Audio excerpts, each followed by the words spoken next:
Ordering subscription. the mini crate? Mini crate, yeah, the mini crate models. Like, they keep What- showing up and I keep just like shoving them in random places. Just the box itself? Do you take them out of the box? No, I look at them and then I put them back in the box. But I do. Can I see one of the mini crates real quick? I'm not going to do anything dumb. I'm not geezy. I don't randomly destroy property. So, it's funny. We still have the insert in here. Yeah, so what I found is the insert actually works better upside down. Well, so I sometimes like this rides up a little, and then this can get underneath it and kind of flap around. Yeah. But with the insert upside down, it snugly holds that in place. Yeah. Like, they really should just put the insert in upside down because then there's a lot less likelihood of it popping out of position. Yeah. So every one of them, I open it, I look at it, and then I put it back together like that. Makes it harder. Well, I guess not. As I did it, it was super Quite easy. easily. But I figure it would make it harder to get the slides to go on the sides to go I straight think down. we have something unique in the chat that somebody actually is requesting Nate to be turned up. I'm not as loud as normal. Ooh. I don't know what's going on. I don't know what's going on either. I'm looking. Oh, yeah, I'm kind of small over there. All right, so I don't know my sex tape. Actually, I need to check. And there seems to be feedback. Yes. So much input from Arctic Circle, who I got yelled at for calling by his real name last week. Oh, hey, I know why they're not loud. Why is that? Our audio is just fine. It's the Twitch computer isn't plugged in. And there we go. Now we should be sounding a little bit better now on Twitch. Is that working better? He'll let us know in a minute. It'll be fine. All right. No, I didn't have any. Let me go back to my recording devices, and yep. I was up here beforehand, and I thought I got everything set up, and I did not get everything set up. Just missed one plug. You got almost everything. Yeah.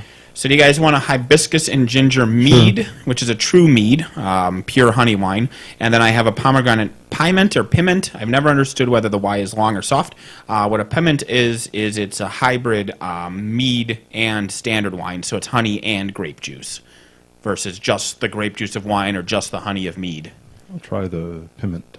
Okay, piment it is. Okay, also, shouldn't We should go through introductions. should go through the introduction. Like, Good afternoon from beautiful Madison, Wisconsin, USA. Here from the Crippled System Studios. This is Crippled System. Episode Something. mumble. come on, you know it. Oh, 324? That's So close. yeah. Some of those numbers are Some accurate. of those, yeah. There's the one number is accurate. Let's you choose. It's your Three. third correct. Okay. The second one was correct, except it was in the wrong spot. No.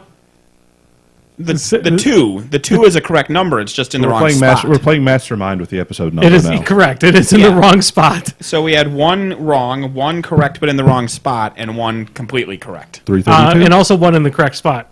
Well, that was what I meant by completely correct. So that, Yeah, so one that- is completely So that's correct. one yellow and one black dot. Yeah, one is correct. Not too much of completely, that. including position.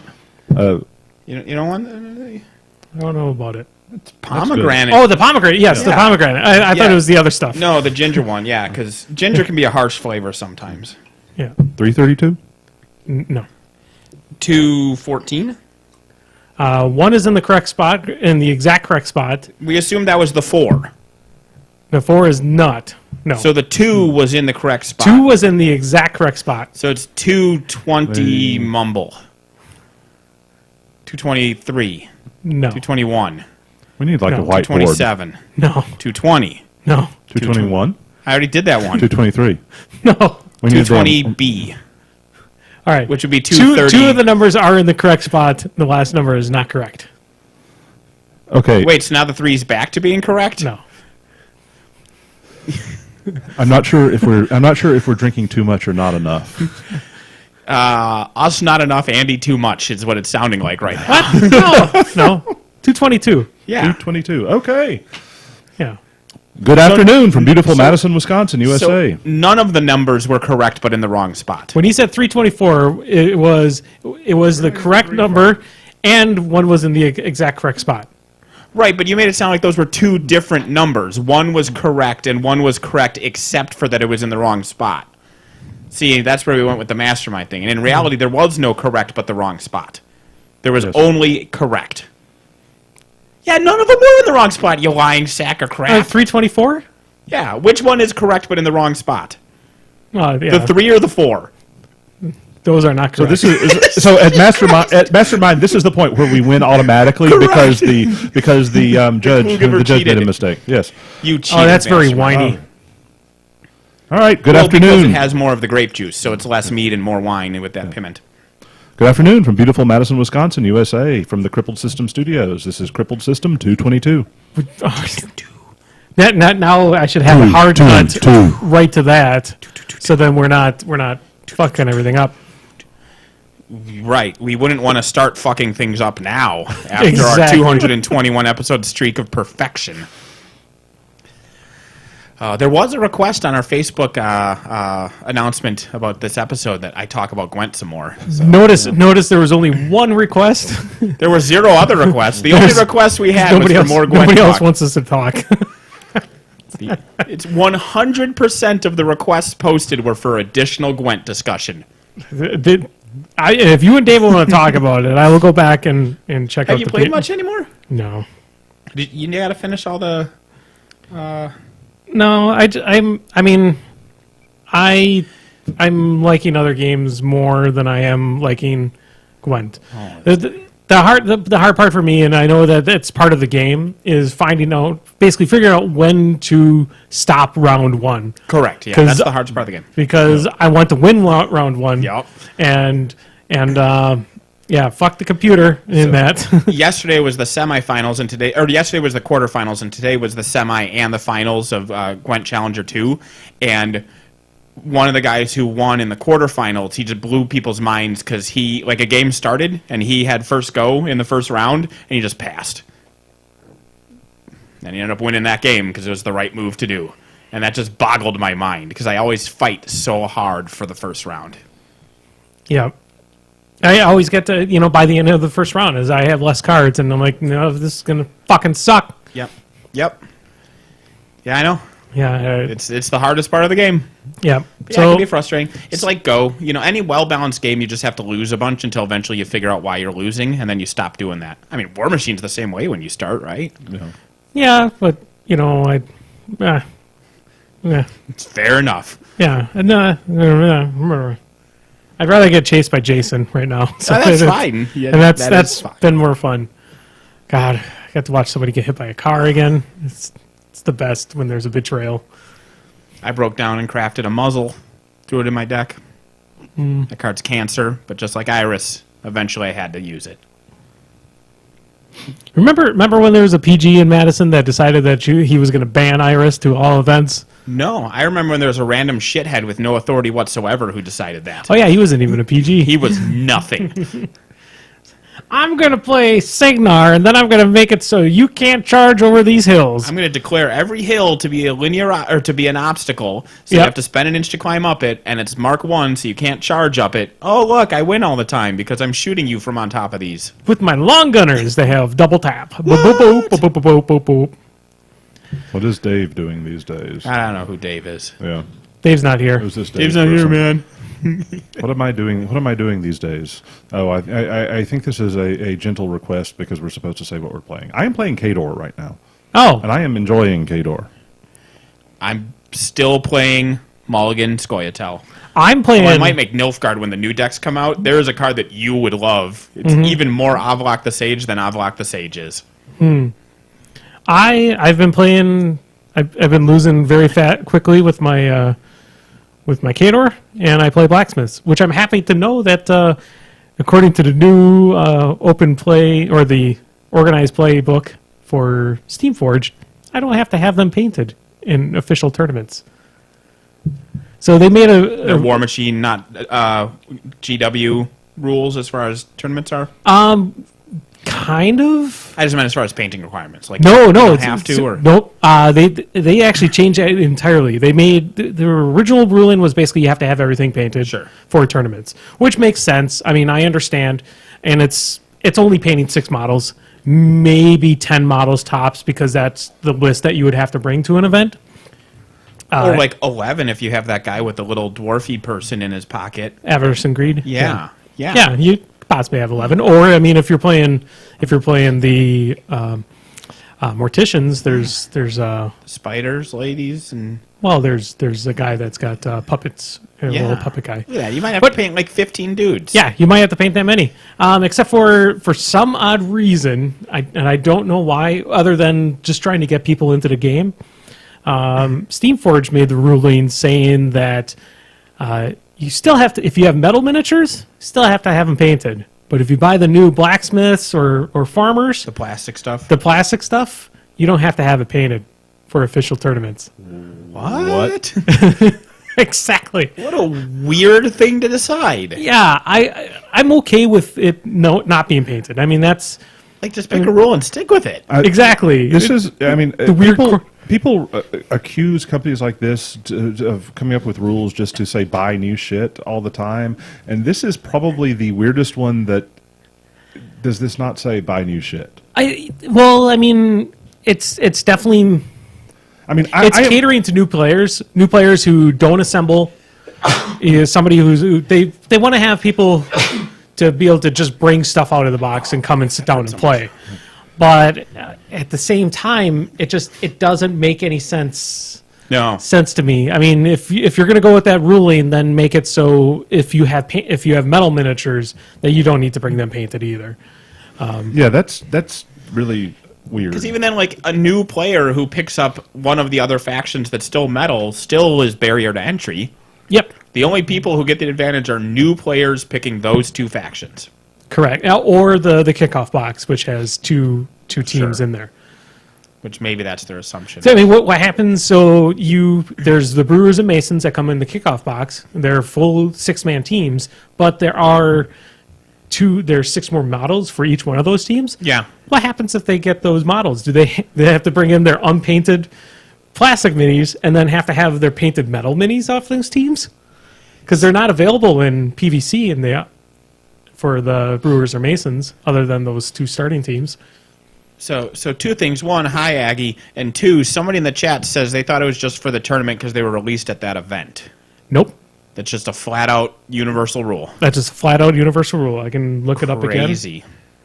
They say it basically the same way, the same way that we would expect for like Warmachine, or even I think even 40K and GW has lifted their painting rules too. Well, does GW even have rules for official tournaments now? Because I mean, the last time I was aware of it, they shut down their tournaments and only had unofficial ones. Not sure. But I know for like Privateer, and I don't know the rules for Malifaux because we don't have anybody in the area that plays Malifaux that we should talk associate shit with about us. it again so that there's big drama on the YouTubes. That was fun. No, we don't need to That do was that. good stuff. I don't like talking shit about other companies. No, I just like drama. Okay. But I mean, we're going to take the official stance here that everyone that plays the game is wrong because it should be pronounced Malifaux. Malifaux. Even better. no Malifaux were given today. Yes. But I mean, the way it's written is to.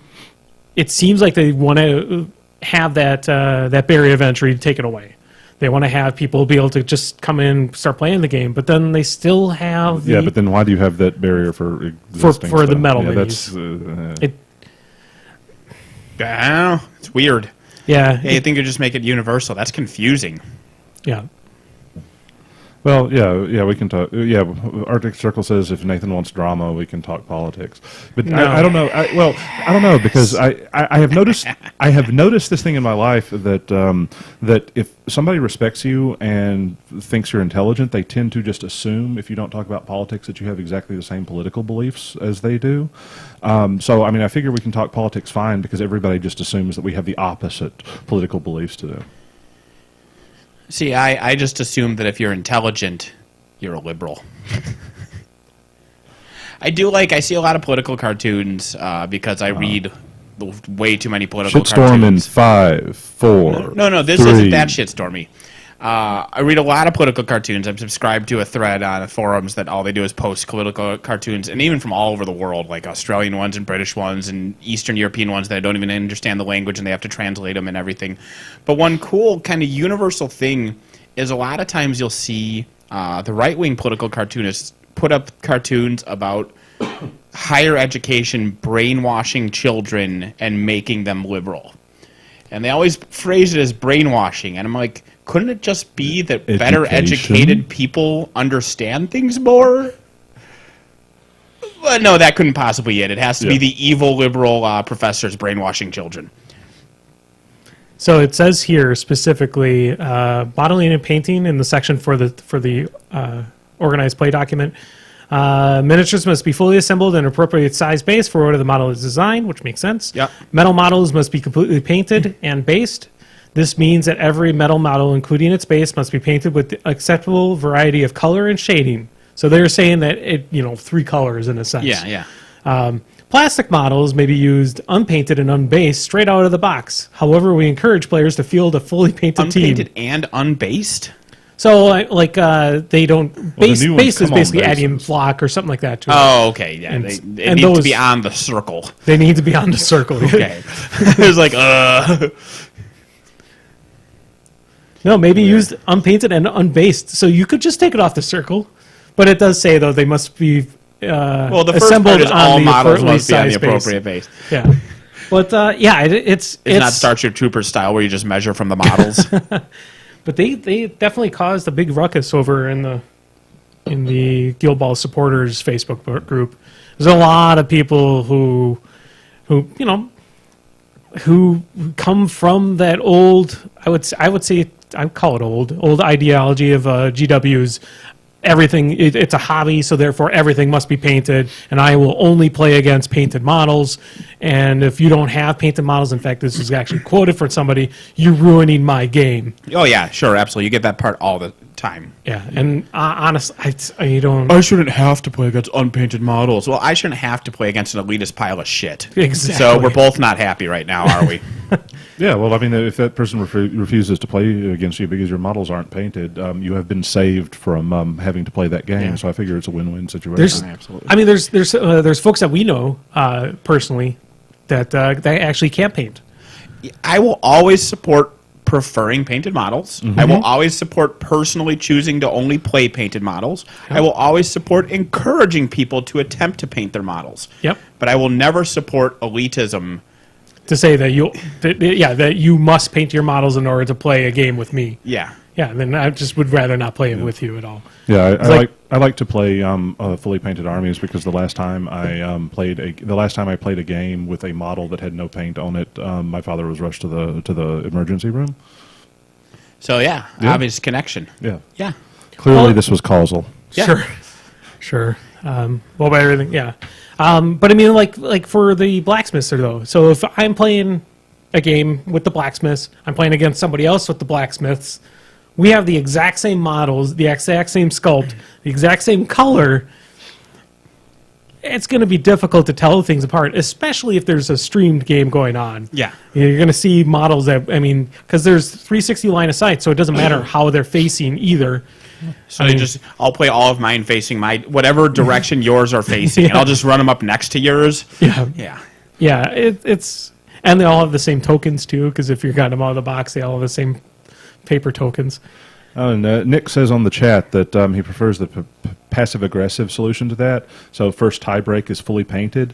And honestly, I love that idea because I am of this view that, which seems to be a minority view, that all tie-breaks are bullshit. So going to fully painted for the first one is fine with me. I like.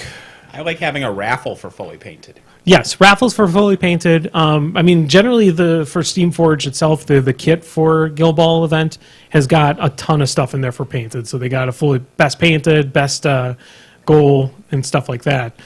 It's. Thank you. And one of the reasons why we stopped going to Warhammer events was because of soft scores. And that's Yeah. kind of one of those things that adds into that soft scores. Just because you're a good painter or you paid an exorbitant amount of money to get your army painted means that you're a better general than I am. Well, and people have talked about like oh, what if so there's the tie break, and then there's stuff like giving a +1 or even downgrading it to a plus 0.5 to your die roll at the beginning of the game if you're painted. And it's like, no, you don't give in-game advantages. No. Like, There's the game and there's the hobby, and you should, try to enjoy both if you can, but you should be allowed to focus on one. Yeah. I don't go into your house with a hammer and smash models that you painted if you don't play with them, and you shouldn't fuck with my gameplay if I don't paint them. Exactly. Like I said, there's some folks that we know, like Black, who physically can't see. Yeah. I mean, he has to have oversized cards in order for him to actually play the game because his vision is shit. Yeah. Or Daughter Frankenstein has That's what I was talking about. magnifying glass. Well, Black has really Black bad has got eyesight bad sight, too. Okay, But yeah. Daughter Frankenstein literally has like the jeweler, like the thing they put in their eye in the Jeweler's movies loop. when they look at the gems. He has one of those on a chain around, or I'm sorry, one of those around the chain on her neck. That because that's how she has to look at cards. Yeah. You can't read them otherwise. Yep. That's maybe someone's got Parkinson's. I can't fucking paint with Parkinson's. I mean, maybe somebody who has something like that, maybe they take pride and they want to have a really nice looking army, but they can't physically make a nice army because of. And then people are other like, well, things. you can pay to get them painted. It's a luxury hobby anyway. Well, maybe they're barely affording the luxury of owning the models. You shouldn't heap more luxury on top of it. Yeah. And it's not that Guildball is really that insanely expensive to get into. More Gwent talk. G-Dad said, requests in the did I chat. miss the Gwent talk? The answer is yes. We already talked about Gwent. We're not, oh, God. They Gwent over it already. Yeah, we're done with Gwent. Yeah, the You missed caption it. for We're done. the caption for the Twitch feed says Gwent talk. It So does? I am obligated. Yeah, it's down there in the corner. It Change says the Gwent caption. talk. You can see it on your screen, Andy. It says Gwent talk right son of a there. bitch. Change it. So, Usurper, they spoiled today as one of the new models. Damn It's a Nilfgaard leader where you play him. He's a one-value spy, so you play him on the opponent's side of the board, and he creates, which is their term for the Discover mechanic from Hearthstone, he creates any other leader in the entire game, which executes its ability, and it's boosted by 2. Which is fucking insane. Like, can you think what happens when you get, like, some of those Skellige or Scoia'tael or Northern Realms leaders in Nilfgaard? And then if you're playing with K here, you can trigger it twice. So you can get 2 fucking leaders in the game. That's insane. I'm totally going to start playing Nilfgaard just for Usurper. Okay, now that we're done with Gwent talk. And I've always wanted to play Nilfgaard Reveal. Okay, I'm almost done. I've always wanted to play Nilfgaard Reveal because the leader that plays in the Reveal deck is Voorhees, who I love in Witcher 3. I had a bromance with him. We went on dates Jason? together. He's my favorite. No, Morvan Voorhees.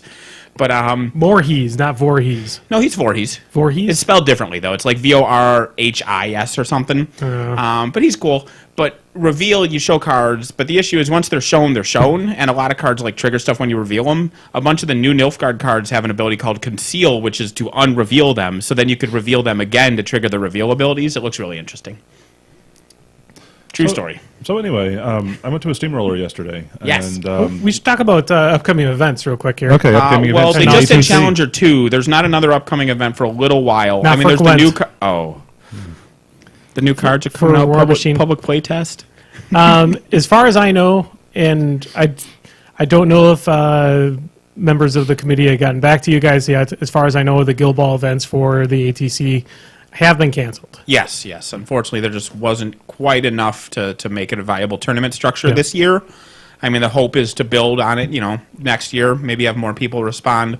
I know Ben and you were looking into having a similar arrangement for Guildball that we had for Warmachine, where the winning team would get to be on the WTC team and whatnot, and the timing just didn't work out this year. Yeah, the But with WTC just ended, and the committee for it basically doesn't meet until like 6 months before it sounds like. Well, so, I mean, maybe 6 months from now, we'll be able to touch base with those people and get something set in stone. We've got a full year now to try to get that arrangement. We might be able to set up something for the WITC to have Guildball at that then. Sure, perhaps, yeah. But the point is now we got a full year to talk to who we have to talk to see about making a similar arrangement next year, and then it could be just bigger and badder. Even though speaking of ATC, and then we'll move on to your steamroller talk. But I need to drink more. we were at 32 teams. Oh, did you finish this is the hibiscus and ginger. This is a full-fledged mead, so it's a little stronger in flavor because of the hibiscus and ginger flavor, but it's not like IPA style. Yeah. But anyway, we thought we were at 32 teams when sign-up finished, but one team was listed twice, so we're actually at 31. So there's a limited time offer, but if one more team signs up, we got room for you. I mean, obviously, coming up soon is going to be list lock, and we're going to be sending out codes soon-ish to captains to be able to use Conflict Chamber like we did last year for the event to secretly lock your teams in there. But there is room for one more team, so don't drag your feet. If you want in and you missed the update, you got a window. Sign up, send in your deposit. You're in. What is the current date for list lock? There are a couple of, the only thing holding up getting the stuff for Conflict Chamber is a couple of questions. List lock is in January. I think it's like the 7th or something. I think it's the first weekend in January. It's like usually it's 2 weekends before. Yeah, I can double check what the list lock before. was. Also, this to me was kind of a duh thing, but I've had several people ask about it, so I might as well make an announcement on this, and then I'll make a post on it on our Facebook group.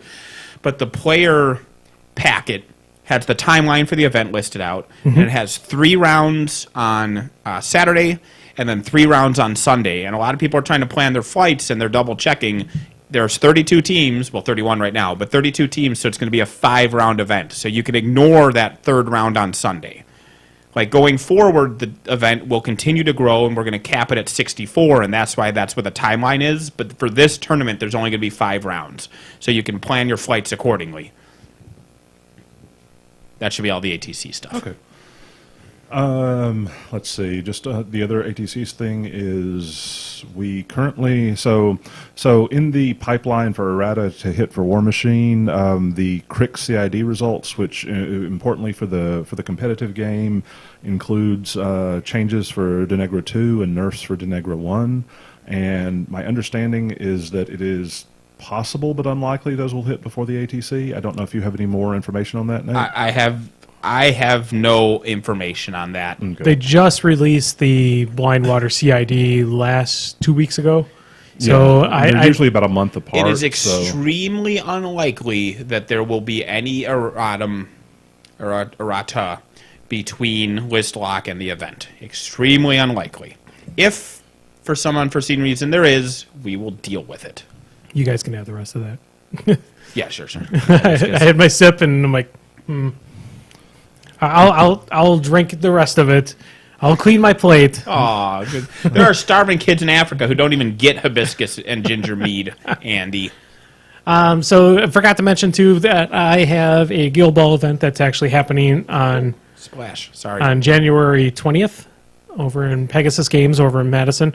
It's a kind of beginners-friendly event. Don't want to have too many sharks there, if we can. But we're going to try to run it as a beginners-friendly event.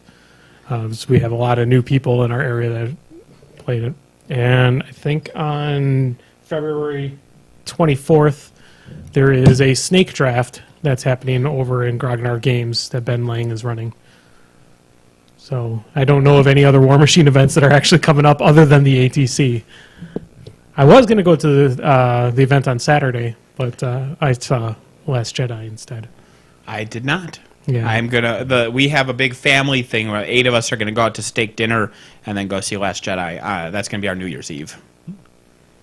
New Year's Eve? Or Christmas Eve? Christmas Eve. Sorry. I was gonna say. Yeah. No, we're not waiting 2 weeks. Christmas Eve. How are you gonna avoid the Facebooks by then? You should actually go. We should primer it. We should go see it on Tuesday. I'm not gonna see it before. Well, no. There's probably not even any tickets on Tuesday. Probably not. Like, New Year's Eve was the next time we could get decent tickets. Yeah. To let you know, though, Brian did try to see if he can get tickets for you guys, too, but we could not find, 6 seats in a row. We would have to split everyone up into small groups. Well, that was nice for Saturday. Doesn't matter. We'll see it, and if I catch some spoilers, I catch some spoilers. I got spoilers for the last one, and I survived. Yeah. Although, man, it was the most dickish spoilers ever. Some people are petty douche nozzles. Yeah. Have you seen it yet? No. Last time? Are you going to go see it? Yes, I'm going to go see it soon. I just have not been able to allocate the time for it yet. According to the internet, it's either the greatest or the worst thing that humanity has ever done. Yeah, it's very polarizing. I've seen the reviews for it. I would say that I did well in avoiding everything. So when I would page down to my Facebook feed and I would see somebody, I basically, if I saw the word Jedi, I just immediately closed my Facebook. Right. I just didn't. I forced myself not to read it, and that was a very hectic 4 days. So I wish you luck in your journey. Right. Like I was watching a Twitch feed, and the person on the stream mentioned that they were going to go see it like that Sure. evening, and so I immediately maximized the window so that the chat was hidden. Because I'm like, yeah, I understand how internet chat rooms work. I'm not Yeah. going to watch this. Oh, that poor Twitch streamer.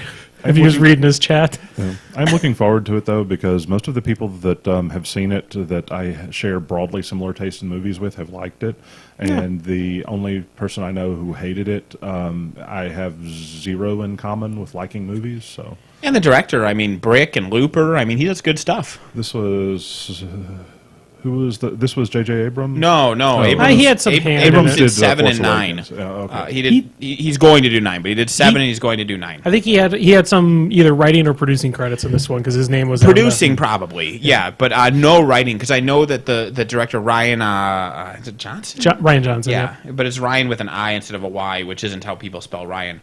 But anyway, he said that Abrams gave him literally zero plot information for 9. So like he couldn't, even if he wanted to, but Set anything up. right, exactly. Like there's no setting up the whole like, Vader's Luke father kind of thing. Like imagine if the person doing Empire didn't know that shit and had to do Empire with zero knowledge of how Jedi was gonna go. For better or for worse, that's a bold choice. Yeah, overall though, I mean, I'm no spoilers. I liked it. I thought it was fun. I have just been really happy that that they're actually making good Star Wars movies again, because I mean, of course, the first movie I ever saw in the theater was Return of the Jedi, when I was barely old enough to remember going to a movie. Mine was The Shining. You say good Star Wars movies, but so far there's been 2 new Star Wars movies and only one of them was good. You didn't like Rogue One? No. Rogue was One okay. You didn't like Rogue One? Rogue It was One was alright. great. Rogue One is probably it's It very was close way to being worse than any of the other non-prequels. I Rogue One. I really, it's a war movie that just happens to have a Star Wars theme to it, and I like it that it's Of the war Star movie. Wars movies, I would rank Rogue One second behind Empire, and not by a lot. Because I just thought Rogue One was a fantastic movie. I still think you need. I know everyone. I'm in the minority here. I really like A New Hope more than I like Empire, just because you need everything in A New Hope to set up Empire. You just being watch necessary Empire by and its. being the best isn't necessarily the same Right, thing. yeah. You know what I mean? And honestly, Yeah. I think A New Hope is vastly overrated. I mean, not that it's a bad movie, but I don't think it's nearly as good as a lot of Star Wars fans. It's simultaneously underrated and overrated, because I think people who think it's the best are overrating it, and people who think it's the worst are overreacting and underrating it. I think it's a perfectly mediocre film. Like by itself, it's I wouldn't call good. it mediocre, but Well, in the original trilogy, it's the worst of the 3. yeah, agreed. Like the and here's where I get to pile controversy on top of controversy. Every movie in the original trilogy is better than the previous one. Fuck yeah, I went there. Jedi's better than Empire. Bring it, scrubs. I love Ewoks unironically. They're adorable and funny and scary. That's a good combo.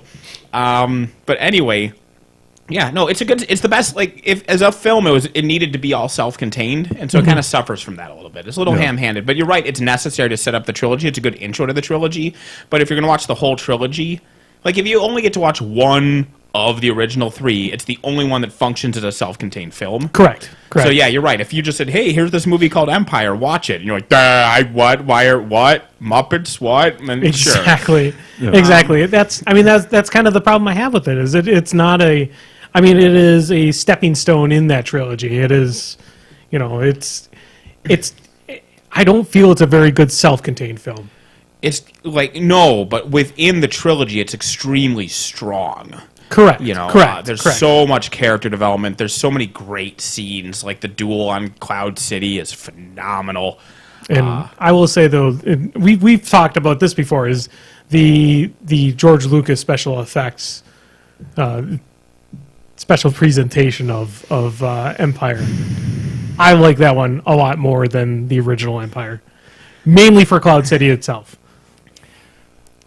But Rogue One, I get it's a war movie in Star Wars universe, and I would have loved it if they'd trusted the audience enough to just be like, this is the Star Wars universe. But they felt the need to just Ready Player One the shit out of it. There's like, hey, remember this? And they shove it in there. And they're like, hey, remember this? And they shove it in there. Like, I don't need... There's more to the Star Wars universe than AT-ATs. But that was the point of the movie. No, the point of the movie is a war film taking place in Star Wars, not to go down a checklist of every Star Wars T-shirt and go, people remember AT-ATs, people remember Admiral Akbar, people remember this. Let's shove all this shit into a movie and just have a drinking game where it's drink every time you see something that you remember from Star Wars. I mean, it was coherent, and honestly, I think that's one of the awesome things about it, because it ended 5 seconds before A New Hope began, and it was just the entire story led up to that, and it is the only AT-ATs are a terror shock trooper force. The reason AT-ATs exist is to invade planets. They are intentionally inefficient because they're scarier as giant walking monsters. That's why they're designed that way. So why are they a defensive unit on their own planet? The answer is because you remember them from your childhood. Okay. Yeah. And that's bad script writing, is like, here's a thing that makes no sense, but people will remember it and they'll clap and smile. And that just bugged me. I understand. I still liked the movie well enough. I mean, I'm not saying I hated the film. I'm just saying that there's, a little, like, every time something I would happen, it would just grate on me a little bit, and it took me out of it. I can understand that, but I mean, still, A, it was a good war movie. B, Sure. I thought it was. I thought the ending was amazing, and just that. That everything that The balls to kill everybody. Yeah, well, Congrats on that. Beyond that. Well, if you're, yes, okay. Spoilers. Everybody dies. What? It's a movie about a suicide mission. It's like, but if you are aware of Star Wars going into Rogue One, about 10 minutes into the movie, you should realize everybody in this film is going to die. I think the other thing about that's really great about Rogue One, it does actually set up A New Hope in the movies further from there. Yeah. Because everybody from in A New Hope and all those the first trilogy all proclaim how scary Darth Vader is. They tremble at Darth Vader's feet. But honestly, you never saw it. You never. The only thing. Show that. Yep. The only thing you saw of him is him force choking a guy at a board meeting, and you got to see him, cut down an old man. Yeah. But you never got to see Darth Vader being the scary thing that they've always talked about. Yeah, that was one of the things I absolutely loved in that. Everybody loves that scene. I love that scene. Yeah, that Darth Vader was the badass. Was the Jason Voorhees is here. He was the force of nature that everybody said he was. I've talked about this on this podcast before, but no, the prequels do that. I always appreciate, not the prequels, those three movies, but things that take place before A New Hope. Because somebody on my Facebook feed was talking about what's your favorite Star Wars moment, in general, and I posted the page from the comic where they try to capture him after downing his TIE fighter on a planet that I've talked about before, where all the rebels, there's like 1,000 of them with their... I don't think you ever talked about this on the podcast. They shoot his TIE fighter down on a planet. Sure. And he survives, and he's there, and a couple hundred rebels surround him with their phasers. They're not phasers, that's Star Trek. They're blasters, and they're like, surrender, you're surrounded. And he says, all I'm surrounded by, and he turns his lightsaber on, is fear and dead men. And that's the most badass fucking thing. And then he kills all of them, and it's amazing. And so I appreciate that shit. Slight spoiler about The Last Jedi is... Darth Vader's in it? No, he's not in it. Unfortunately, I really dislike the use of CGI Spock. Is it at least old Spock? No. It's Zachary Quinto Spock. Yeah, it's Zachary Quinto Spock with his face pasted over it and his mustache removed.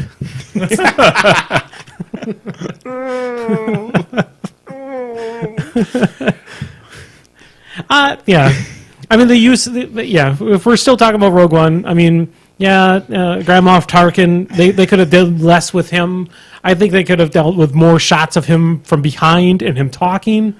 Would have been fine. Or more of him and less. Like, they introduced Krennic. I don't know. Whatever. It's okay. I don't hate the movie. I understand. I just wish, be strong enough. Like, they even, it's not an episode, right? It's a Yeah. story in the Star Wars universe. So Yeah. back off a little. Yeah, you know? they didn't need to bring in the greatest hits, and I agree with that. But whatever. Everything has its weakness, and that's, I think, Rogue One's weakness, is that it relies too much on those nostalgia beats. It was honestly But it's about the still a same thing decent with. movie. It's about the same thing with Force Awakens too. Yeah. Force Awakens was really trying to tap that that heartstring. Yeah, that was I think the biggest weakness with Force Awakens And was what's that funny is- it was X-wings blowing up a Death Star. Everyone again. else complains about that in Force Awakens, and nobody else I hear everyone say that about Force Awakens, and I'm the only one who says it about Rogue One. No. And I was more okay with it in Force Awakens because It's the whole Star point Wars. of Force Awakens, well, so number one, it's a chapter, and so for some reason I feel like the Part 7s, Part 8s need to be more homogenized, and also it was kind of necessary because, unlike Rogue One, Force Awakens was the first Star Wars in a long time, and it needed to take us by the hand and say, hey, I know it's been a while. I know the prequels were bad, but I promise this is the Star Wars you remember. See, look, it's Chewbacca. Look, it's TIE fighters. And I'm like, yay! Like, to me, they needed to do that just to make me trust them again. I don't know. I mean, I would argue that it was less of a problem in Rogue One because it wasn't a reused central plot element. I mean, yeah, it's like you have some of the military units. Excuse don't you, make building sense, a but- giant weapon inside of a planet is way different than building a giant weapon the size of a planet. Extremely different plot point, David. I have defended that the Empire or the First Order is doing that again because this is one of the things you learn in engineering for large corporations is that you focus on core competencies, and clearly their engineering staff is much better at planetary scale weapons. Also, So they're gonna everything keep that the doing First that Order shit. does, it's just like, hey, guys, remember that cool stuff the Empire did? We should do that. We got stormtroopers. We got a Sith guy with a helmet. We got a planet with a laser in it. We're just like the Empire. Well, that was one of the things I Fanboys. absolutely love about Kylo Ren is that he is a Darth Vader fanboy, beginning to end, and I think But- I think it's amazing that a core part of that is the cult of personality around Darth Vader. Again, haven't seen Last Jedi yet, but just based on Force Awakens, Kylo Ren is one of my favorite characters in cinematic history. He is amazingly well executed. yeah. So good. I can't say nothing. The filmmakers knew what they needed to do, and they did it flawlessly. Chet with better Kylo not Ren. say anything either, because I'm banning. And actually, what that means is I'm probably going to promote you to moderator. No. What was I going to say? Oh, I think also the reason why they ended up using walkers and all the AT-ATs and the AT-STs on the planet is I don't think they wanted to invent something that wouldn't fit into the timeline. So, like, if the Empire had some kind of weird walker thing or its weird defense system thing, Yeah, it was supposed to look like. I mean, it was supposed to look like the New Hope Empire Strikes Back technology level for the Correct. Sure, correct. I get that, but they also could. I mean, AT-STs I'm okay with, but they didn't. Sure. They had AT-ATs. Yeah. I mean, maybe so they're just stored there AT-STs for and use. stormtroopers I'm okay with, but they had an invasion shock troop. Yeah, I don't know. Like, They could have been stored there at like some kind of bunker, and that's what they make them there, and then they ship them off. I get your point that you don't want the droideca problem like you had from the prequels. Yeah, like the destroyer Phantom droids. Menace. Yeah, like where the Yeah. fuck is these Like, things? Why is everything yeah. shiny? What Why the doesn't fuck? the Empire use those? Those seem really Well, effective. The shiny is my biggest problem with the prequels is that I have said this before that it wasn't just that in the prequels that everyone was clean, because in the original trilogy, I think Star Wars works best as a Western, because the original trilogies were lived Westerns. it.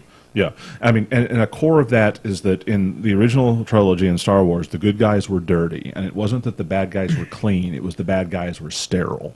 Right. And the prequels, everyone was clean, and it just didn't work. And then in Force Awakens, I love Force Awakens because they got that back. Even the First the Order is Skywalker's sterile. house in the Phantom Menace, it's too clean. Anakin and his mom live in a really nice little 3-bedroom Yeah. apartment. And it's like, you are slaves. That is you a should be beautiful- living in a ditch. That is a beautiful slave quarters. Yeah, wow. That has enough technology there pays for you really to build a well. fucking robot. Yeah, that cannot be profitable as a slave owner to give them a home better than mine. Well, we don't know about Watto. He's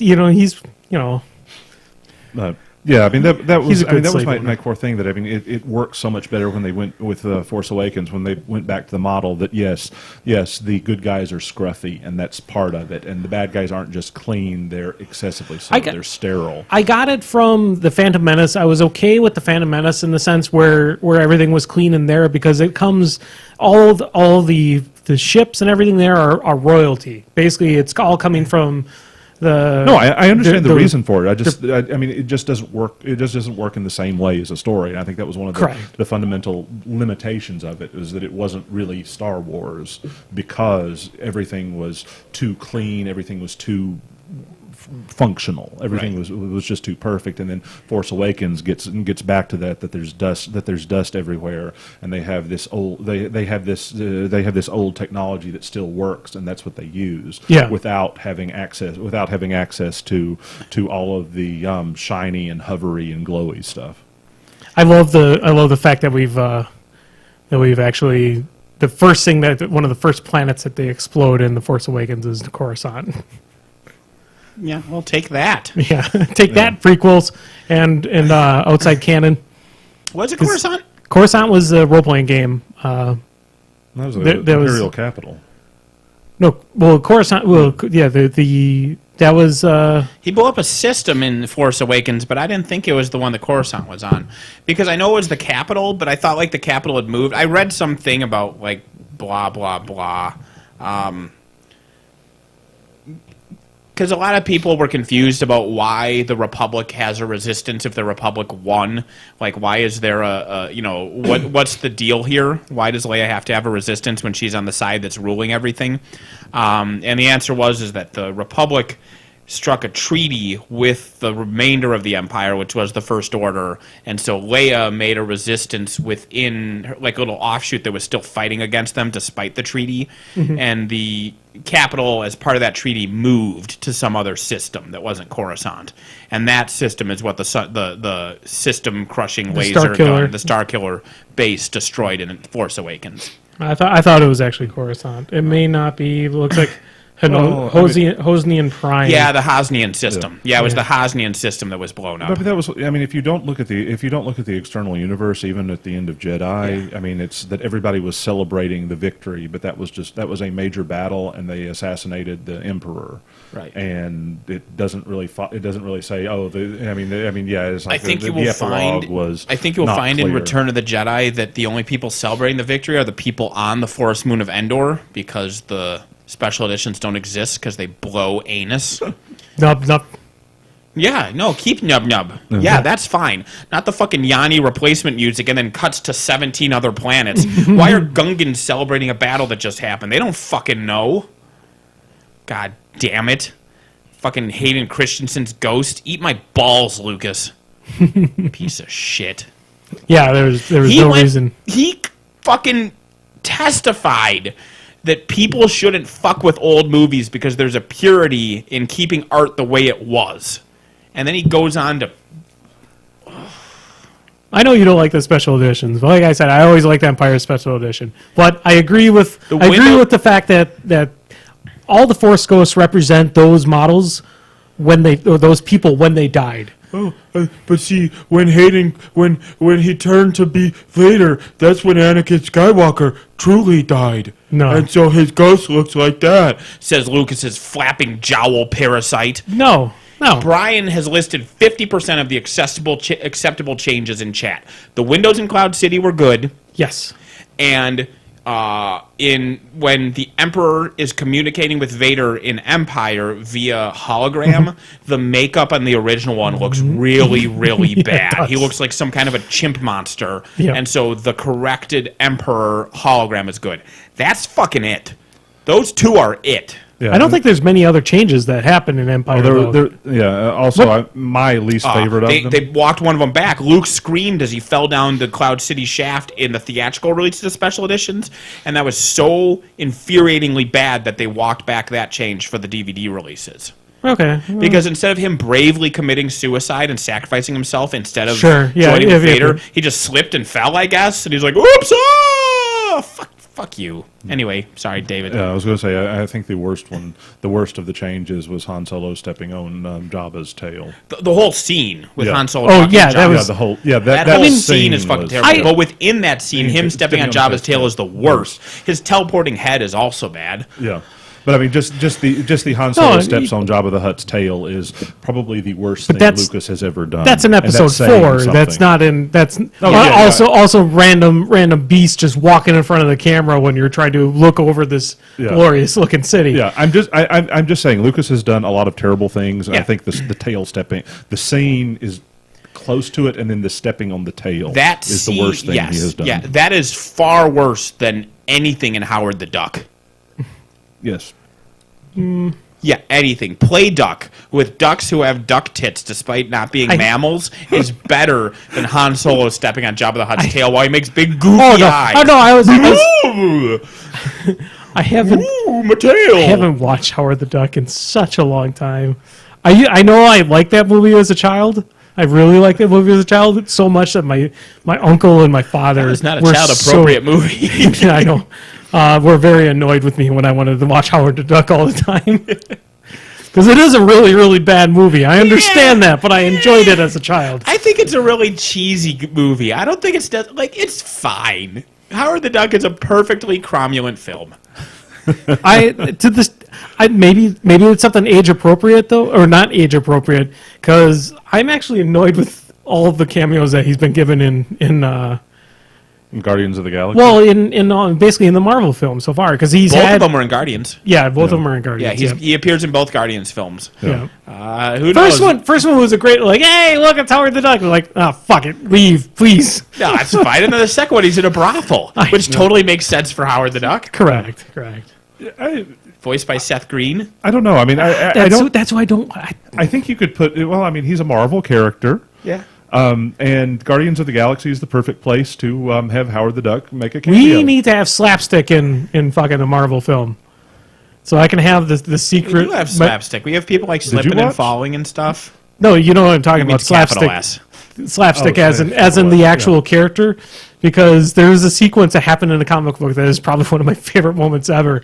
It is with him and Daredevil are having a conversation, and Daredevil is wearing his outfit, his all red outfit. He's like, "What? Your outfit? It's just all red. Who's it designed by? It was like by a blind person." Yeah. So. Yeah. I don't know. I mean, that's the. I mean, are we really going to complain about Howard the Duck in the Marvel, in the sci-fi side of the Marvel universe, when when I think everyone at this table, our favorite line from the entire Marvel Cinematic Universe is "Piss off, Ghost." Piss off, Ghost. It's a good line. It's pretty much up there. It's currently my most quoted. I say that at least 7 times a day right now. I like how long after Loki disappears that he comes in. Huge delay. There's like a good 10-second delay before he comes up. Piss off, Ghost. My friend Chris has yet to see it, and I think he's going to miss it being in theaters. So I'm going to try to see if buying tickets for next week. But that also the other thing I absolutely loved in the movie was just sort of the physical comedy with that when they had Loki tied up, that Lord walks up and throws something at his face just to make sure he's real. Oh yeah. We could talk about the Fox and Disney merger. Yeah. I mean, on the one hand, it's nice that we're going to be able to not have to step around The Scarlet X-Men. Witch versus not Scarlet Witch, and Quicksilver versus not Quicksilver. Like, it's nice that we don't have to step around that shit. It'll be cool to have Magneto in an Avengers film. It'll be cool. On the other hand, corporate bloat, plutocracy, the world is death and chaos. How about the stupid fucking lame argument that I keep on seeing everybody posting about about the goddamn xenomorphs being Disney princesses. We have been over this. I know we've been over this, but it still persists out there. The xenomorphs are either male as drones or asexual as warriors. They're definitely not females. They're not females. The only except female for one. xenomorph in the Alien series is the newborn from Alien Resurrection, which is a movie that this is the only time I'll ever admit exists, is to win this argument. None of the other ones are female. Yeah. That's how I think it sounds like. Fucking A. Yeah, that horrible abomination that you see in Alien 4 Resurrection, that is your princess.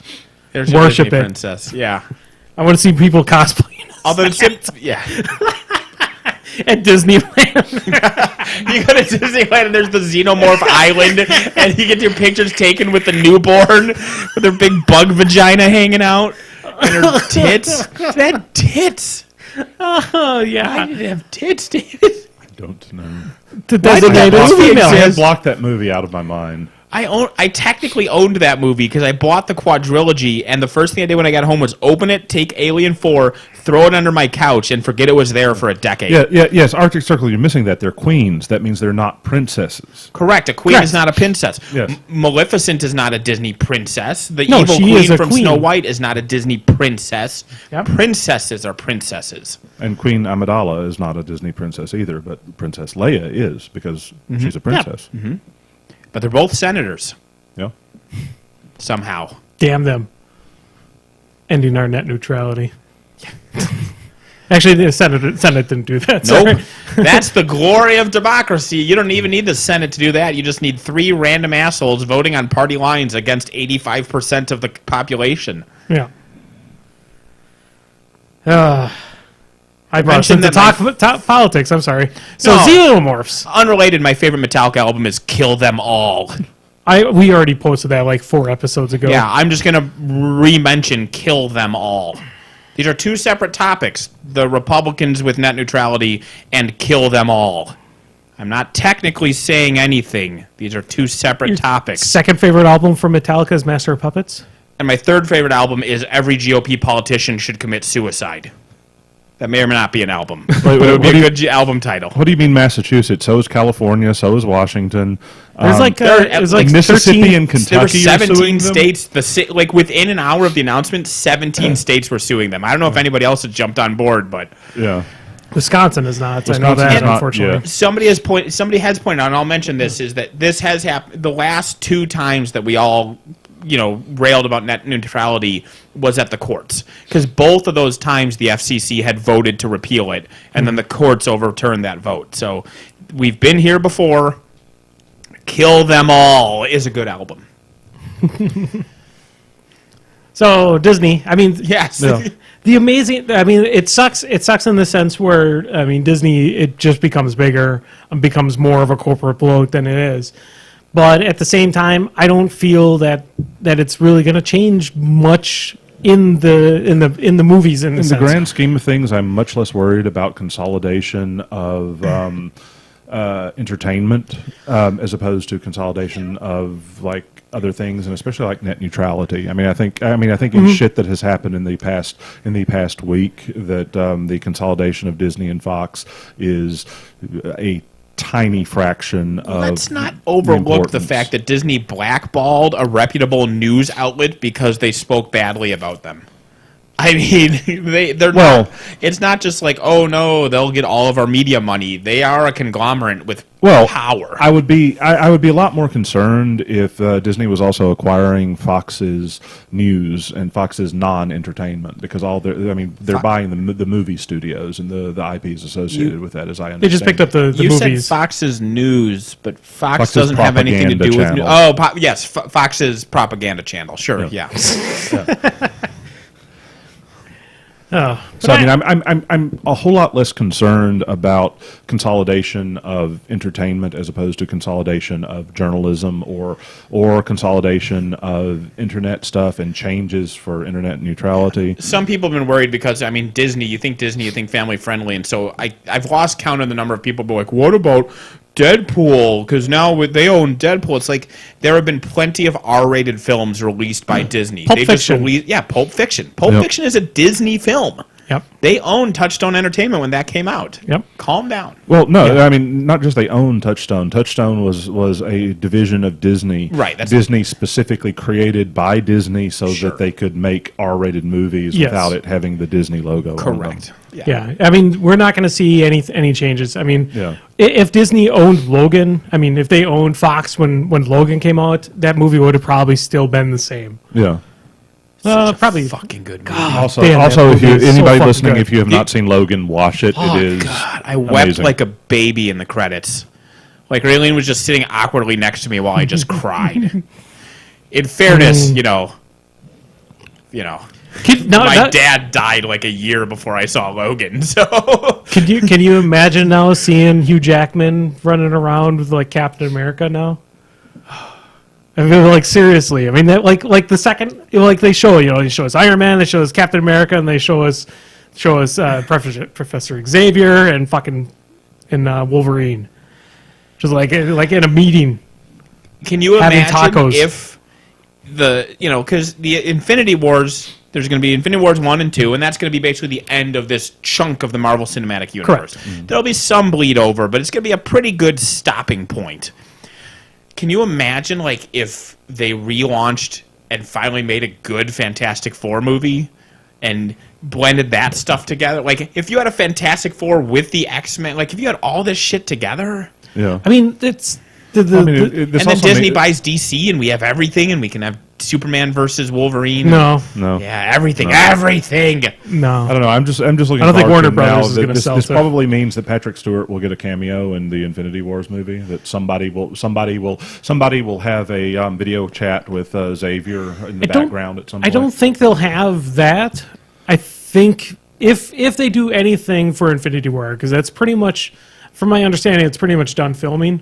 If they have anything for something like that, it would be a teaser, a trailer at the end. Or there may something. be a tail, but I'm side, just it saying at the level. I'm just saying at the level of a picture of Patrick Stewart as Professor Xavier on somebody's screen in the background, just for nerds that go through frame by frame and say, "Look, he's in the movie." Yeah. and it'll be awesome, even though only like 3 people will notice it before they take the screenshots. Or and they it goes Ridley viral. Scott has a movie that comes out, I think, like this coming Friday, and he refilmed the main character, like, over the last 2 weeks. Oh, that's with it's with what's his name? Yes. Yeah. I can't think of his name Like, now. you want to talk about, like, oh, it's coming out soon, filming's already done. He replaced, what would be fucking hilarious is if the new guy got, like, an Oscar. Oh man. No, but I mean, I could see something happening in either. They could even film it for Black Panther. I mean, Black Panther could have something tied onto it by now. Yeah. In the end credit sequence of that. I mean, I would really like it for Marvel to actually to finally stop calling things Inhumans Versus mutants. versus mutants, Yeah. because that's the only thing that's really holding me back in the Shield show, Yeah. is that everyone's called Inhumans in there, and I know the Inhumans, they're a bad TV show on the same channel, but they also live on the moon. That But I mean, fucking showrunner. Oh my god, that guy's he's batting 0. he must have did something really good for somebody Oh my that either Lord. made somebody a ton of money or something, because he has a job, So bad. and yet we don't have a Firefly season 2. Yeah. And That's the other thing that Disney now owns now too, is Firefly. There you go. Get the hype train started. It's coming. It's coming. Season 2, Firefly. but also, I just love Patrick Stewart, and so I mean, any movie is going to be more awesome even if it just has a cameo by Patrick Stewart. In it. Yeah, I don't know. He said he was done after Logan, but Well, I think both. Well, I know that Hugh Jackman had said if there was ever a crossover with the MCU, that he would don the claws again, in a sense. So, I mean, this is about as close as saying that there'll be a crossover of some sort. Well, I just put in. So I typed Scott Buck into Google, and it auto completed Scott Buck worst showrunner. That was like what the first results are. Let's see. Well, that was one of the auto completions because Scott Buck is the fucking worst. So let me see if it's You would find See a if movie what? called The Green Nope. Room. Oh, mine does not as. Yeah, it just has Iron Fist for mine. So mine is not the. Because he showrunner for Inhumans, Yeah, and Iron Fist. showrunner for Iron Fist, and showrunner for season 6 and 7 of Dexter. Oh, really? That was him? He was the showrunner for the last 2 seasons of Dexter. Like, it's beyond just Iron Fist and Inhumans. Those are his 3 showrunning credits are Iron Fist, Inhuman, and the last 2 seasons of Dexter. Like, he's so fucking terrible. Are you kidding me? Yeah, also, Arctic Circle is saying David should find a movie called The Green Room. I have no idea what we mentioned that's calling that up. I Wait, looked hold it up. on. I don't see anything. Give But us, it's true. Hold on, sell us Nathan. on this. No, I will sell you on this. Green Room is a good movie. Okay. It is, do you like horror? It's not the white suspense at room. all? It's Kinda- not the white room with black curtains at the station. Yeah.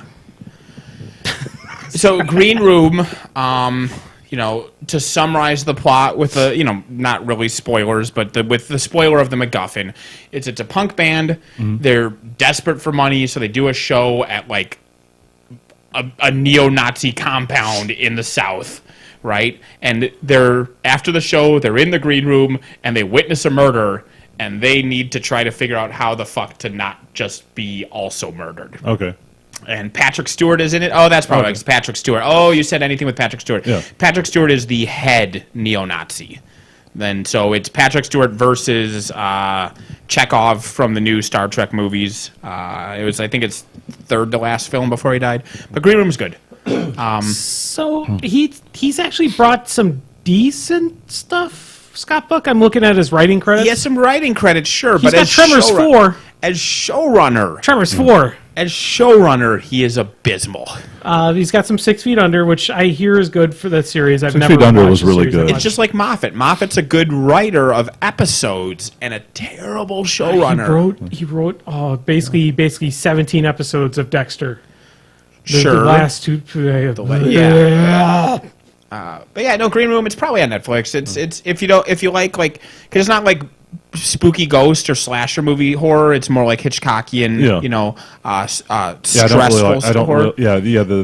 I don't really care for the supernatural. No, there's no slasher supernatural. horror. It's all it's people versus people. Yeah. It is fairly brutal in its violent depiction. Gotta be one so, of like, Anton you know. Yelkin's one of his last films. Huh?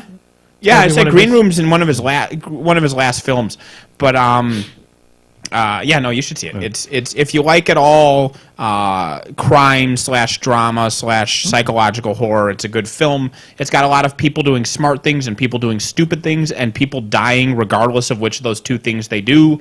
It's a good film. Also, that just reminds me that a friend of mine had told me that Patrick Stewart was his favorite actor, and I also found out that he was a huge fan of Arthurian legend. I said, "Oh, so you must love Excalibur?" Oh, sure. And his response was, "What?" Oh, fuck that he guy. doesn't know. You don't know about Excalibur. And Yeah, and I was like, You immediately hog-tied him, threw him in the trunk of your car, and drove him to a video store. Got Excalibur. Yeah. Yeah, unfortunately, that's kind of the thing would get me kicked out of my job. So no. But, Well, you just do it where there's no cameras. We got to watch Excalibur in high school literature class, and it was great because there were titties. It was always nice when there was films that you had to watch for like Shakespearean reasons, and you got to see boobs in them when you were like a 15-year-old kid. You're like, yeah, come on. I can't tell Same you the with, like, last time I've 1960s seen. version of Romeo and Juliet. We watched that in like HP literature, and it's like, I saw boobs, and we just giggled for the rest of the. Did you watch yeah. Arnold Schwarzenegger in Hamlet? We did not watch Arnold Schwarzenegger in Hamlet. Damn it! I want all the B movies that were in the Last Action Hero to be made. I want all of them to be made. Kenneth Branagh Hamlet is very good. He does like really good Shakespeare in general. Yeah. That's what he does well. That's there- why Thor is so that style is because of him. Very Shakespearean. Yeah, it is. They really took a hard left turn with Thor in the third film and made it much wackier, just because of how successful the Guardians films had been, I think. And I think they had decided that people were bored with... Like, Thor as a character always had moments when he was lighthearted, but they kind of tried to balance having him be stoic and have him be lighthearted, and in the third film they're like, fuck it, Thor's goofy. Well, Pretty much. It's not even. I mean, it's not even necessarily that Thor is goofy. Thor is a straight man, and he doesn't understand human. Yeah, humor. Thor is the That's- Thor is this. I mean, is the straight man in a cosmic comedy, and it works. Sure, but in the first film, he is like very straight man, and then he'll get hit by a bus, and you'll see his butt, and it's all there's funny moments, but he's like he is straight man, like he is Zeppo serious straight man. Sure. I mean, sure, he likes to drink and he likes to fight, but he's very serious about drinking and fighting, even. Yeah. But in the third film, he's in on the joke. Oh yeah, like second one, you just see him opening up a little bit, and that. Yeah. But that was more of situational too. That's honestly Maybe no, not much. not that much. He has no. some emotional connection with Loki, but there's serious moments. Like Thor isn't wacky, Sure. But the third film, he's like, you could see a pie fight in that movie, and you would be like, sure, pie fight, why not? There could have been a pie fight in Thor Ragnarok, and I would not have been surprised. Pie off, Ghost. Either way, it Anyway. was fine. I enjoyed it, and I enjoyed, I Well, no, I enjoyed thought the lighthearted moments. Thor Ragnarok was a great movie, but I mean, it seemed closer to Guardians of the Galaxy Right. 3 than that. But I mean, I thought both of the Guardians of the Galaxy movies were fantastic. I'm just saying, compare Thor 1 to Thor 3, and those are entirely different films. Yes, Oh yeah. Yeah. Well, Thor 1 to Thor 2 is actually very, very different too, in my opinion. I honestly have not seen Thor 2 because nobody has ever recommended it. Thor 2 is great. Thor Fuck 2 the is haters. amazing. Okay. We'll watch it after this if you want. And yeah, I don't have anywhere to be until midnight, so I'm Yeah. fine. I'm supposed to play games with Chris after this. Though. Fuck Chris. Eat a dick, Chris. I'm flicking you off. Oh wow, he's I going to like see this Chris. tomorrow when he's at work, and he's going to be upset. I love you, Chris. Chris is a good Thor guy. could not, or Thor, Chris could not make it through your Gwen talk last week. He tried very hard to make it through it. He could not do it. Chris, play Gwent, and then listen to that episode again. All right. So since we're talking about games, okay, I've got some Warmachine talk. What? So I am working. Oh, are we going to talk about the thing from yesterday? Yes, that there you was went to? there was a There was an steamroller event yesterday? There was an event yesterday, a steamroller in Milwaukee yesterday, and my wife was not working, so I was able Check to it go. out. And Are you checking out What are too? you- I'm checking out too. Oh, talk about your event. It's fine. Yep, go ahead. I'm going to the Gwent thread. Quint, okay. So I'll try to engage you, David, to Okay. hold the conversation while Nathan stares at his phone. I'm So still the- listening. So there was a steamroller event yesterday in Milwaukee, and it was pretty nice because I was happy because I'm working on my ATC pairing, and I'm still not sure. It may be Harkovich, or I may just say fuck it and play Kalissa. But That is not in the same faction. no.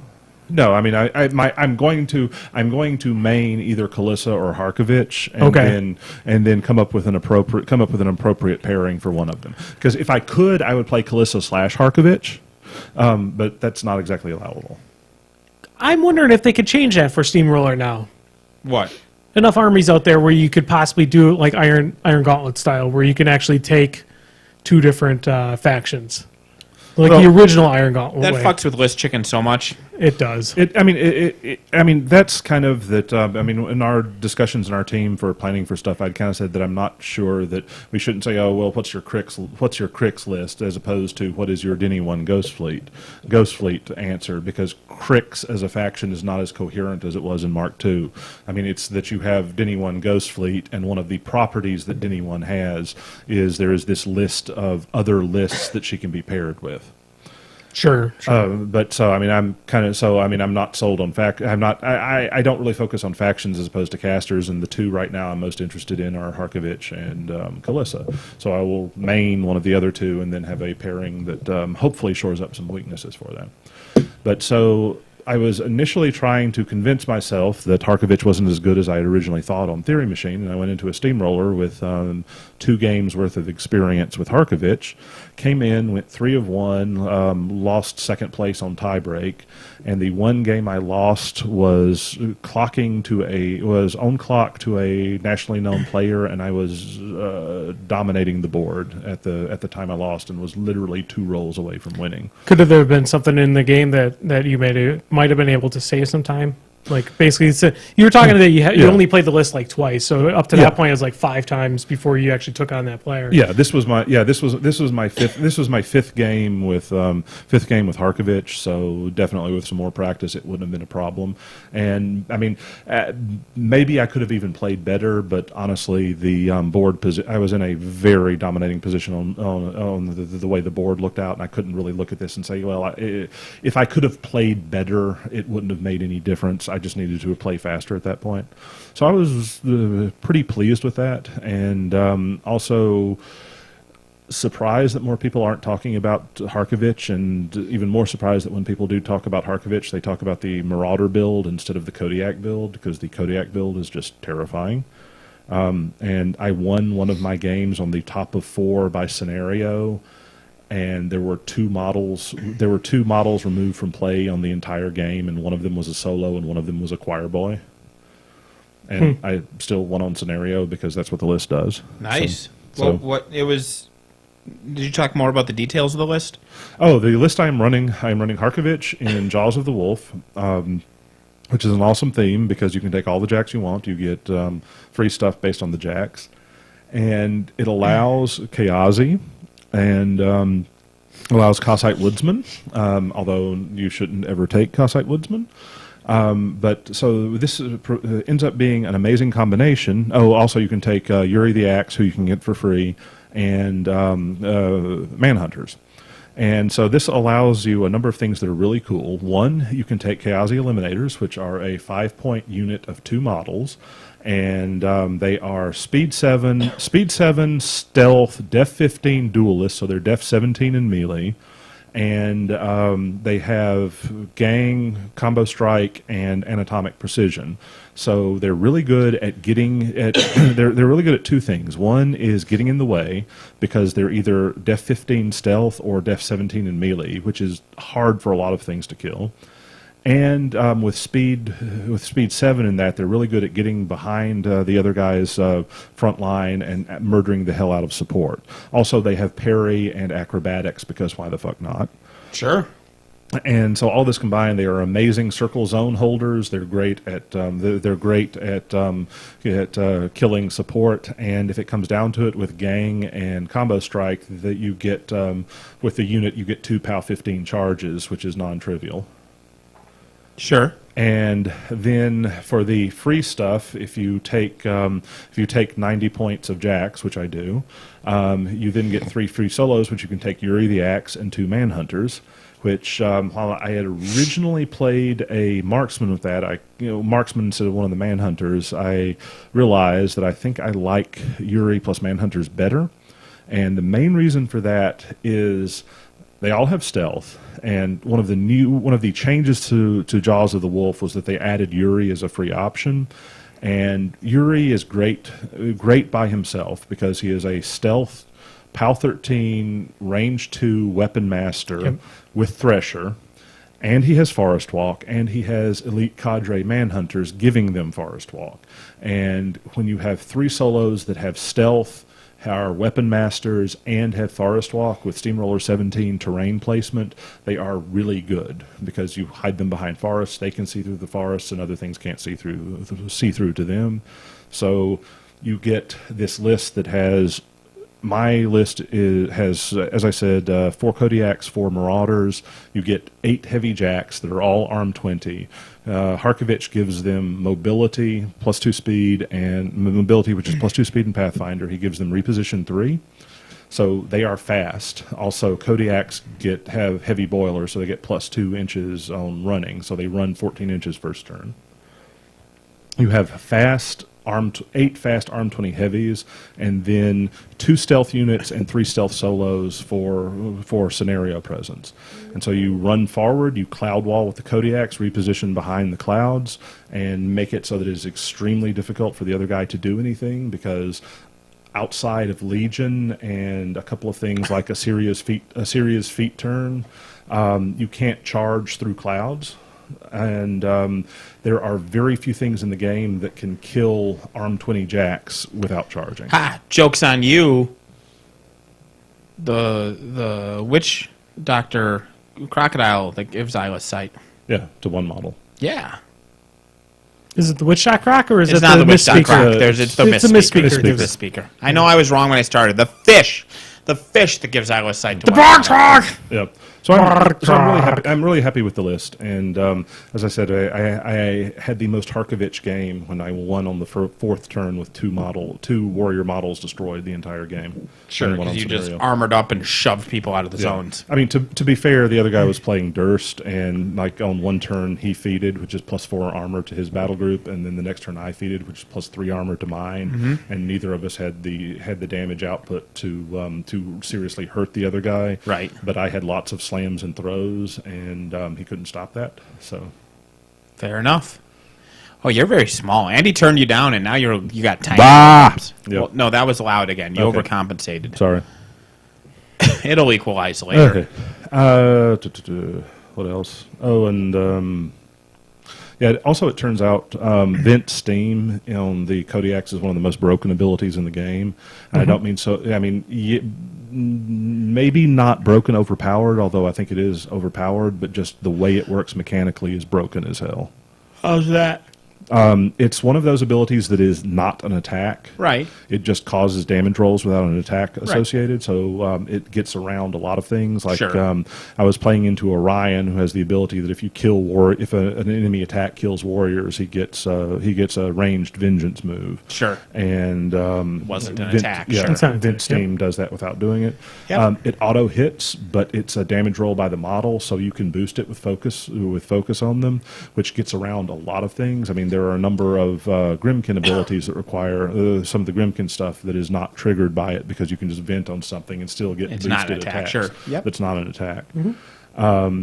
Auto hitting is of course nice because one of the games I played was against Una 2 and just walked up and had a couple of them walk up close to a couple of Griffins with put focus on them, and all of a sudden I've got auto hitting POW 12s, which I mean it's great into infantry, but if you can boost those on Scrap some jacks. on arm 13 light. Yep. Well, those lights, they're built as glass cannons. Yeah, So when they you hit survive them- on their defense and you get right past the defense. Yeah. I'm actually kind of surprised Vent Steam doesn't work the same way as... and I'm not surprised. I understand their different abilities, but like Shrapnel Swarm, there's the base-to-base damage and then there's the further out damage. And Vent Steam just being a flat damage roll regardless of distance is... Well, the other thing Interesting. is it's the conflagration that Castigators and Phoenixes Yep. and Phoenixes have is very similar in that it just auto hits everything close to it. Although the biggest difference is conflagration is a star action, and where Vent Steam is on the overpowered end of broken, Vent Steam is an anytime ability. Yep. So you can Trample and you then can do it. trample and you can trample into it. You can Vent Steam and then run, or you can charge Vent Steam and then take your charge attack and do all of these in any order. I would. It's just adding a little fluff to it. I would say that it should only be able to vent steam if you do one of those abilities. Like if you're just Like, standing it there. should be after running, charging, or trampling. Yeah. I mean, Vent Steam. I mean, it doesn't change it that much. No. No, I mean, Vent Steam would be.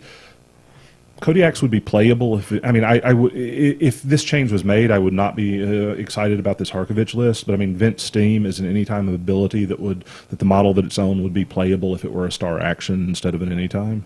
Right. I mean, I wouldn't be playing this list because the bullshit of this list, and anybody that knows me know that I am drawn like a fly to bullshit when it comes to list building. I wouldn't be playing this list if it was that way, but if Vent Steam were a star action, the Kodiak would still be playable. I mean, that's how good the ability is, and it's an anytime ability. Yeah. Or a star attack, even, versus star action. If it was a star attack, then it Because would then he take- could do it. He could charge and do it at the end of the charge still, and then buy nope. attacks. No, it would have to be on It, a had- weapon. it has to be on a weapon. Sure. Yeah. Okay. Maybe. Well, I mean, whatever. conflagration. The one that Protectorate and Retribution has is a star attack that's not on a weapon. Right. so it you doesn't can't have to be a charge weapon. it. It just has to But they specifically... can't charge with it, though. You can if it specifically says it can be done on a charge. To Okay. charge with a star attack, it either has to be tied to a weapon or specifically violate that rule. And so you could say you may vent steam after Yeah. charging. You may conflagrate after charging. You could do that.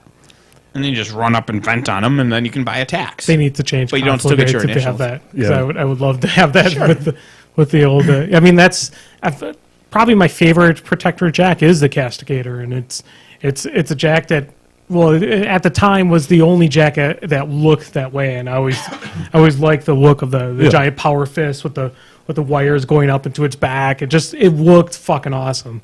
A bitch to put together, but it looked awesome. Yeah, and mine the cables are not properly connected because I spent way too much time on it and said fuck this and dealt with it. You didn't know me at the time. I would have been.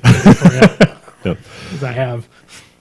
But yeah, I mean the Castigator would be a lot better if conflict rate were more like vent steam, and this is kind of the situation that I don't really understand why there's that much of a difference and why vent steam is similar but so amazingly better. Yeah. Sure. Because otherwise the jacks are pretty similar. They're both two POW 16 open fists, and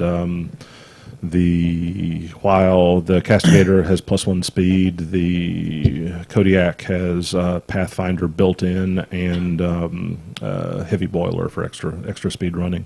Yep. So I mean, if anything, across the board, I think the Kodiak is a better jack, and then has a drastically superior special ability. Yep. Right. So we should probably. I mean, we're pretty close to Whatever. Yeah. an hour and a half. I mean, I could talk a little bit about Brugger Hoog. No. Could you Brugger Hoog into Hattori, who then gets you Barclay Elves out of your discard, and then he brings. There's a dwarf that you pull another bronze out of your deck, and so it's a 5 unit play. It's a good play. Try and. But Brugger Hoog is still So- garbage. He's the worst Scoia'tael leader, even with that. So close to hitting credits. I'm just saying. I was surprised I actually saw Brugger Hoog at level 18. I'm like, I thought only scrubs played this guy, because dwarves suck. Actually, they don't suck. Dwarves are pretty good. I got a couple dwarves in my deck. Just Barclay Elves and Cleaver. It's a good combo. Haha, it's David's turn to check out. I've tried playing Gwent. I've played a few rounds of Gwent, and it has not grabbed me. I think if it's out onto an actual tablet or phone I when am it comes out to that, it would be 100% certain that's coming. Oh, yeah. Because the new UI that they've shown it's very mobile friendly. Yeah, no, I mean, right now they're putting- making a killing off of it just off of PC, and if they introduce that as an app, it's going to make even more. They must be making super money or something, because for the Challenger 2, the tournament that just ended, they rented a castle. Yeah, I heard about A that. whole yeah. fucking castle. Yeah. And, like, not a little one either. Like, they had aerial shots of this thing, and it's like, holy shit. Like, they had to spend $1 million on this goddamn tournament just renting that castle. No, and it was to be fair- $100,000 as the prize. To be fair, I mean castles aren't that expensive to rent because they're.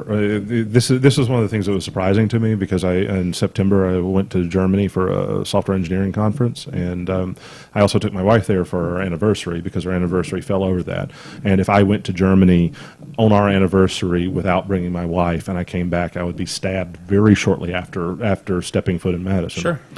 So one of the things we did is we rented a hotel room in a castle overlooking the Rhine. Sure. And it wasn't terribly expensive because, as it turns out, there are castles all over the place in Europe. Sure. You rented Can I ask a how room. much? Can I ask how much? I would just. You don't have to expose detail. It was. I'm just Was there a curious. comma? Huh? Was there a comma? That's No. enough of the question. Okay. No, I mean wasn't a it was less than $200 for the night. It was Yeah, wow. Right. yeah. I mean That's honestly cheaper than Adepticon. yeah. Yeah, but that was for I don't remember if it. a room, not for literally the entire castle. Yeah, but I mean, multiply that. I mean, multiply that by 30 or 40, and you still have something that's well within that's well within promotional costs Sure. for something. I mean, that was the thing. I don't remember if it was like 120 or 150 euros, but it was not. It was a lot less than I was expecting. And part of the reason it's so cheap is because there are castles all over the place, and all of them are converted into hotel. Well, most of them are converted into hotels because if you've got a castle, what else are you going to do with it? Yeah, exactly. They had a bunch of cosplayers walking around dressed like people from The Witcher. Like it was very immersive. And then the players would come on and they're just wearing like T-shirts. It's like, come on, guys! Like, Was it one of the cosplayers, the newborn? yeah, actually, yeah. It was just shrieking behind one of the players constantly. You just have somebody walking around behind it with a grate, Yeah, just running away from it. Also, incidentally, when we got off the train, great cosplay. You just get like the side of the spaceship and just have your head poking through it.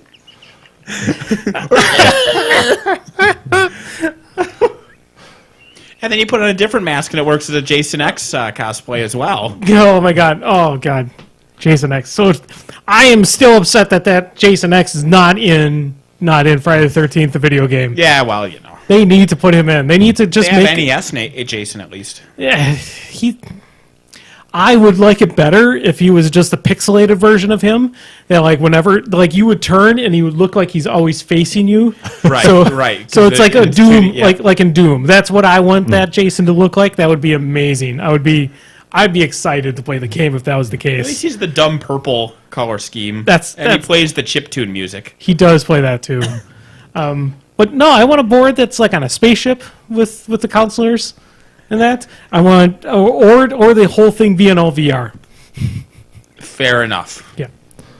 Also, I will say that when we got to the Castle Hotel, because we took the train to it, because one of the things I'm horribly jealous about Germany is that they have an amazing train system that Did you can go to Würzburg?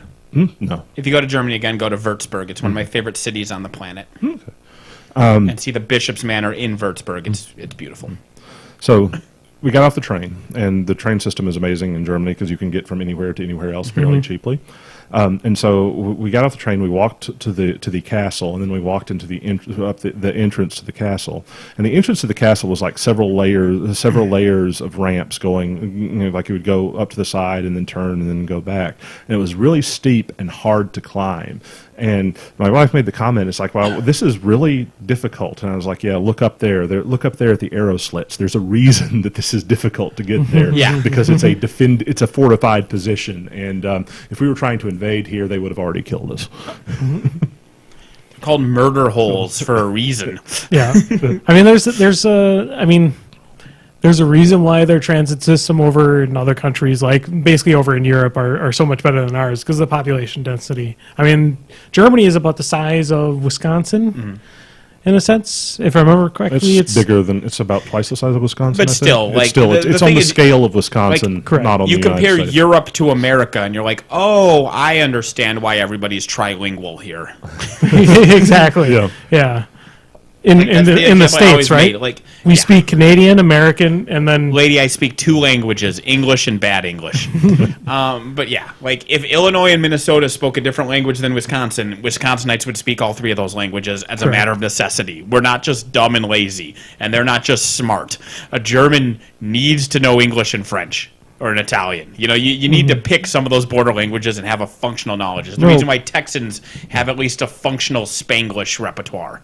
Well, I mean, anymore in Europe, it's just everyone speaks their native language in English because everybody else speaks their native language in English. Right. I had Danish friends that said that even though Danish and Swedish are mutually intelligible, that Danes and Swedes typically communicate in English because it's just easier. well, it's also more of the education system too. They are Yeah. required to learn other languages as compared to here, where it's just like I can say library. Juan Spanish. es muy guapo. Also, that was the other Video- weird thing about going to Germany is Wait. that What? I said Juan es muy guapo. I don't know. It's Juan is very handsome. Oh, okay. It's my go-to example. And fine. ¿Dónde está el biblioteca? Hotodogo ni odeski ¿Cuánto desu ne? es uno biblioteca? I spoke some Japanese. Hotodogo ni odeski desu ne? Gojira respirar fuego atomico. but also I don't know what you said. O tianjobi isu desu ka? I don't know what you said. Mine was I like hot dogs, and when is your birthday?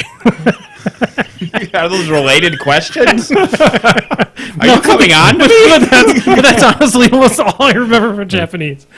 Hotodogo is Hototogo. That sounds like a racist impression of a Japanese person saying No, dog. that's You just say English words with an O at the end of each syllable? kind of a hamburger. Hamburger. Is Yeah. I mean that's Chimontoya hamburger. that's how they. Wouldn't it be hamburger? Because you can't have in Japanese you can't have a syllable that ends with M. Hamburger. It's yeah. I mean, it's not a Something like Japanese word, so No, they right, make but I mean- do. Oh, yeah, but I mean, when they Japanese spell native it in words, the- every syllable yeah. ends with an N or a vowel. Yes. It was funny though when I was in Germany because I speak a tiny amount of German and I was hoping to be able to practice my German, and this got me absolutely nowhere because I would start speaking and everybody would say I speak English. It was just like yeah, no. Yeah, just talk English. It's So like they'll help. it's kind of like the head pat. It's like, oh, it's good you tried, but let's just speak English. Although it was weird. It was weird. People kept asking me if I was from London, and it's because I mean I know I have my southern accent, and I'm used to I'm used to like being picked out as having the hick accent in the group, and it's like going over to Germany. It's like, oh, did you come over from London? So What? Marshall, who you guys know from the Warmachine crew, he works with me, and yesterday a customer complimented me on that nice Australian boy. We should have Marshall on the podcast. I was like, yeah. I'm like, Australian? Did he have a... you know what? I think I know who you're talking about. Because nobody else sounds vaguely Australian. No. I told that to Marshall, and he's like, yeah, I actually get that a lot. Right. But yeah, I was confused by my accent was apparently confused with a British accent multiple times over there, and it was really confusing. Well, to be honest with you, I like watching a lot of The Walking Dead, and there's a lot of British actors in there to do a Southern accent. So I must have assumed you were an actor. yeah, God, it's crazy the amount of British actors on The Walking Dead.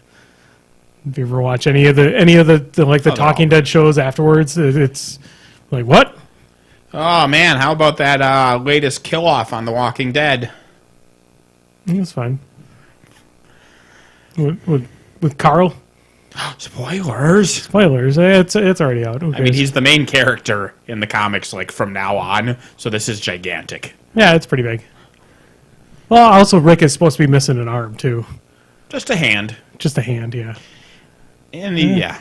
I mean, the show's different. It's dropped off from this season. Leading up to this season, it wasn't that bad. This one felt like it was. There was I'm gonna talk about Walking Dead for a moment. There was an annoying sequence where they all showed up at Negan's residence, basically, in all their cars, with all the aluminum siding that they had that would block bullets. Sure it would. Yes. But they all pulled up, and then Negan just walks out.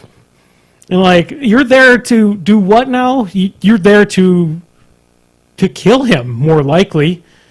And, no, nobody shoots at him. He just out there and has a conversation with people. And then they start firing. Just kill him. Yeah. Like, you pulled up there to do one thing. You wanted to stop the Saviors. And so the leader of the Saviors walks out, and you're just like, nah, we'll save him for Rick. To be fair, The Walking Dead is terrible. Yeah, it's better than Fear the Walking Dead. Yeah, it is. But Fear of the Walking Dead now has Daniel back, and I'm very happy because neither of them are as good as Z Nation. I still have Z Nation sitting on my queue for my DVR, waiting for me to watch it. It had zombie George R.R. Martin in it. It does. Z Nation is Z Nation They have him has chained to a desk, and he's still signing copies of his books. Okay. Because that's the only thing his zombie mind can remember to do is autograph paperbacks. There are moments in Z Nation that are actually really well done. Like if they would have basically chopped up all of Z Nation and made it into a movie, it would probably be a really good movie. The central... Didn't they already make that with Zombieland?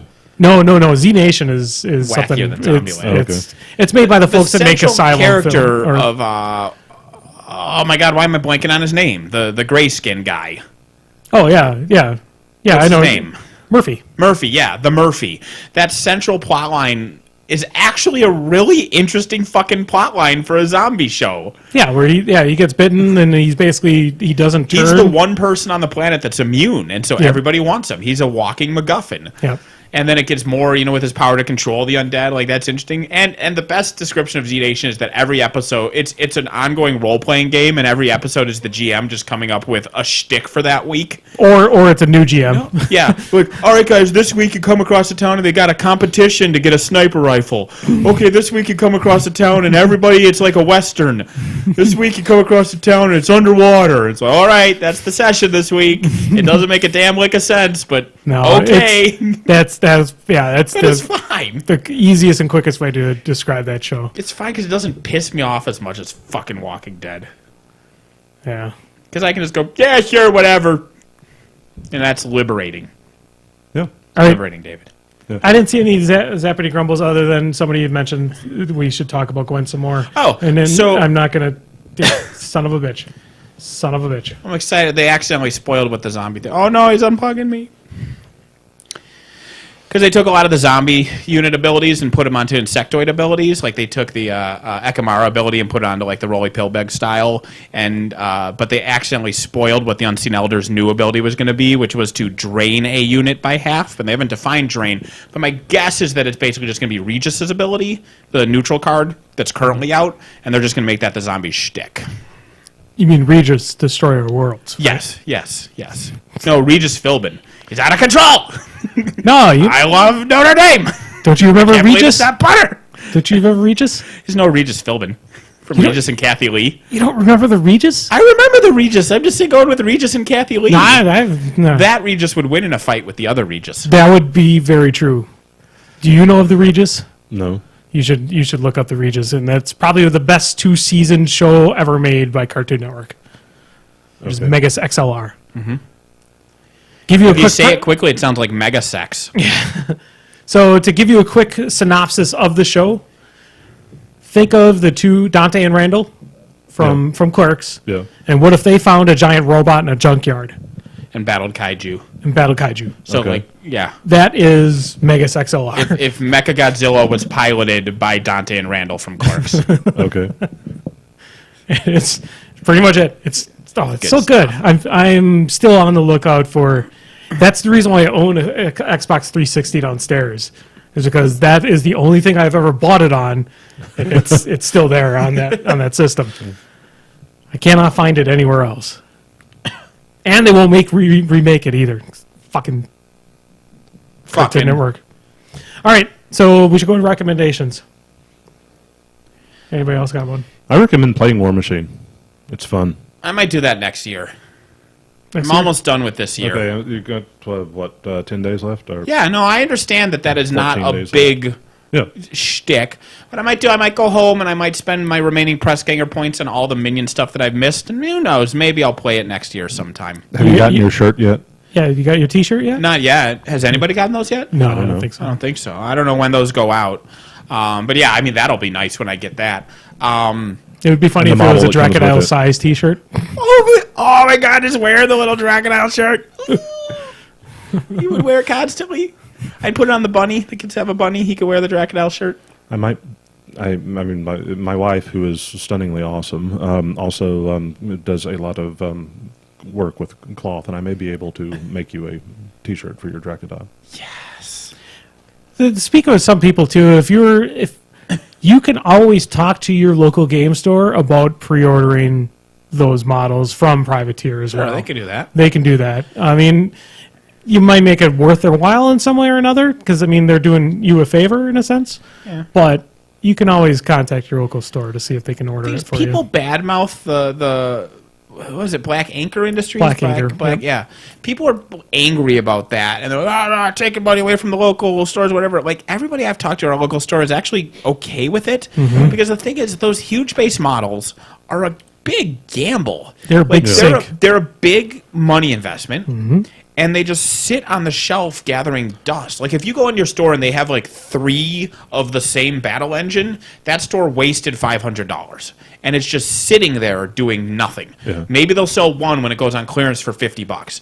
But they have to risk that every time a huge base model comes out. There's not the turnaround on those big ticket items. So they're okay with it. Well, Don't be angry about it. And this is also the thing that the BAH, the BA exclamation point, because every time I look at BA BAHI capitalized. I always Heavy. read it. That's the letter that was missing. I knew Yeah. there was another letter in there. Wait, what? Bahi, Black Anchor Heavy Industries. And every time Oh, I look really? at Yeah, it's Bahi. BAHI capitalized, to me, I read it as Ba exclamation point. Bah.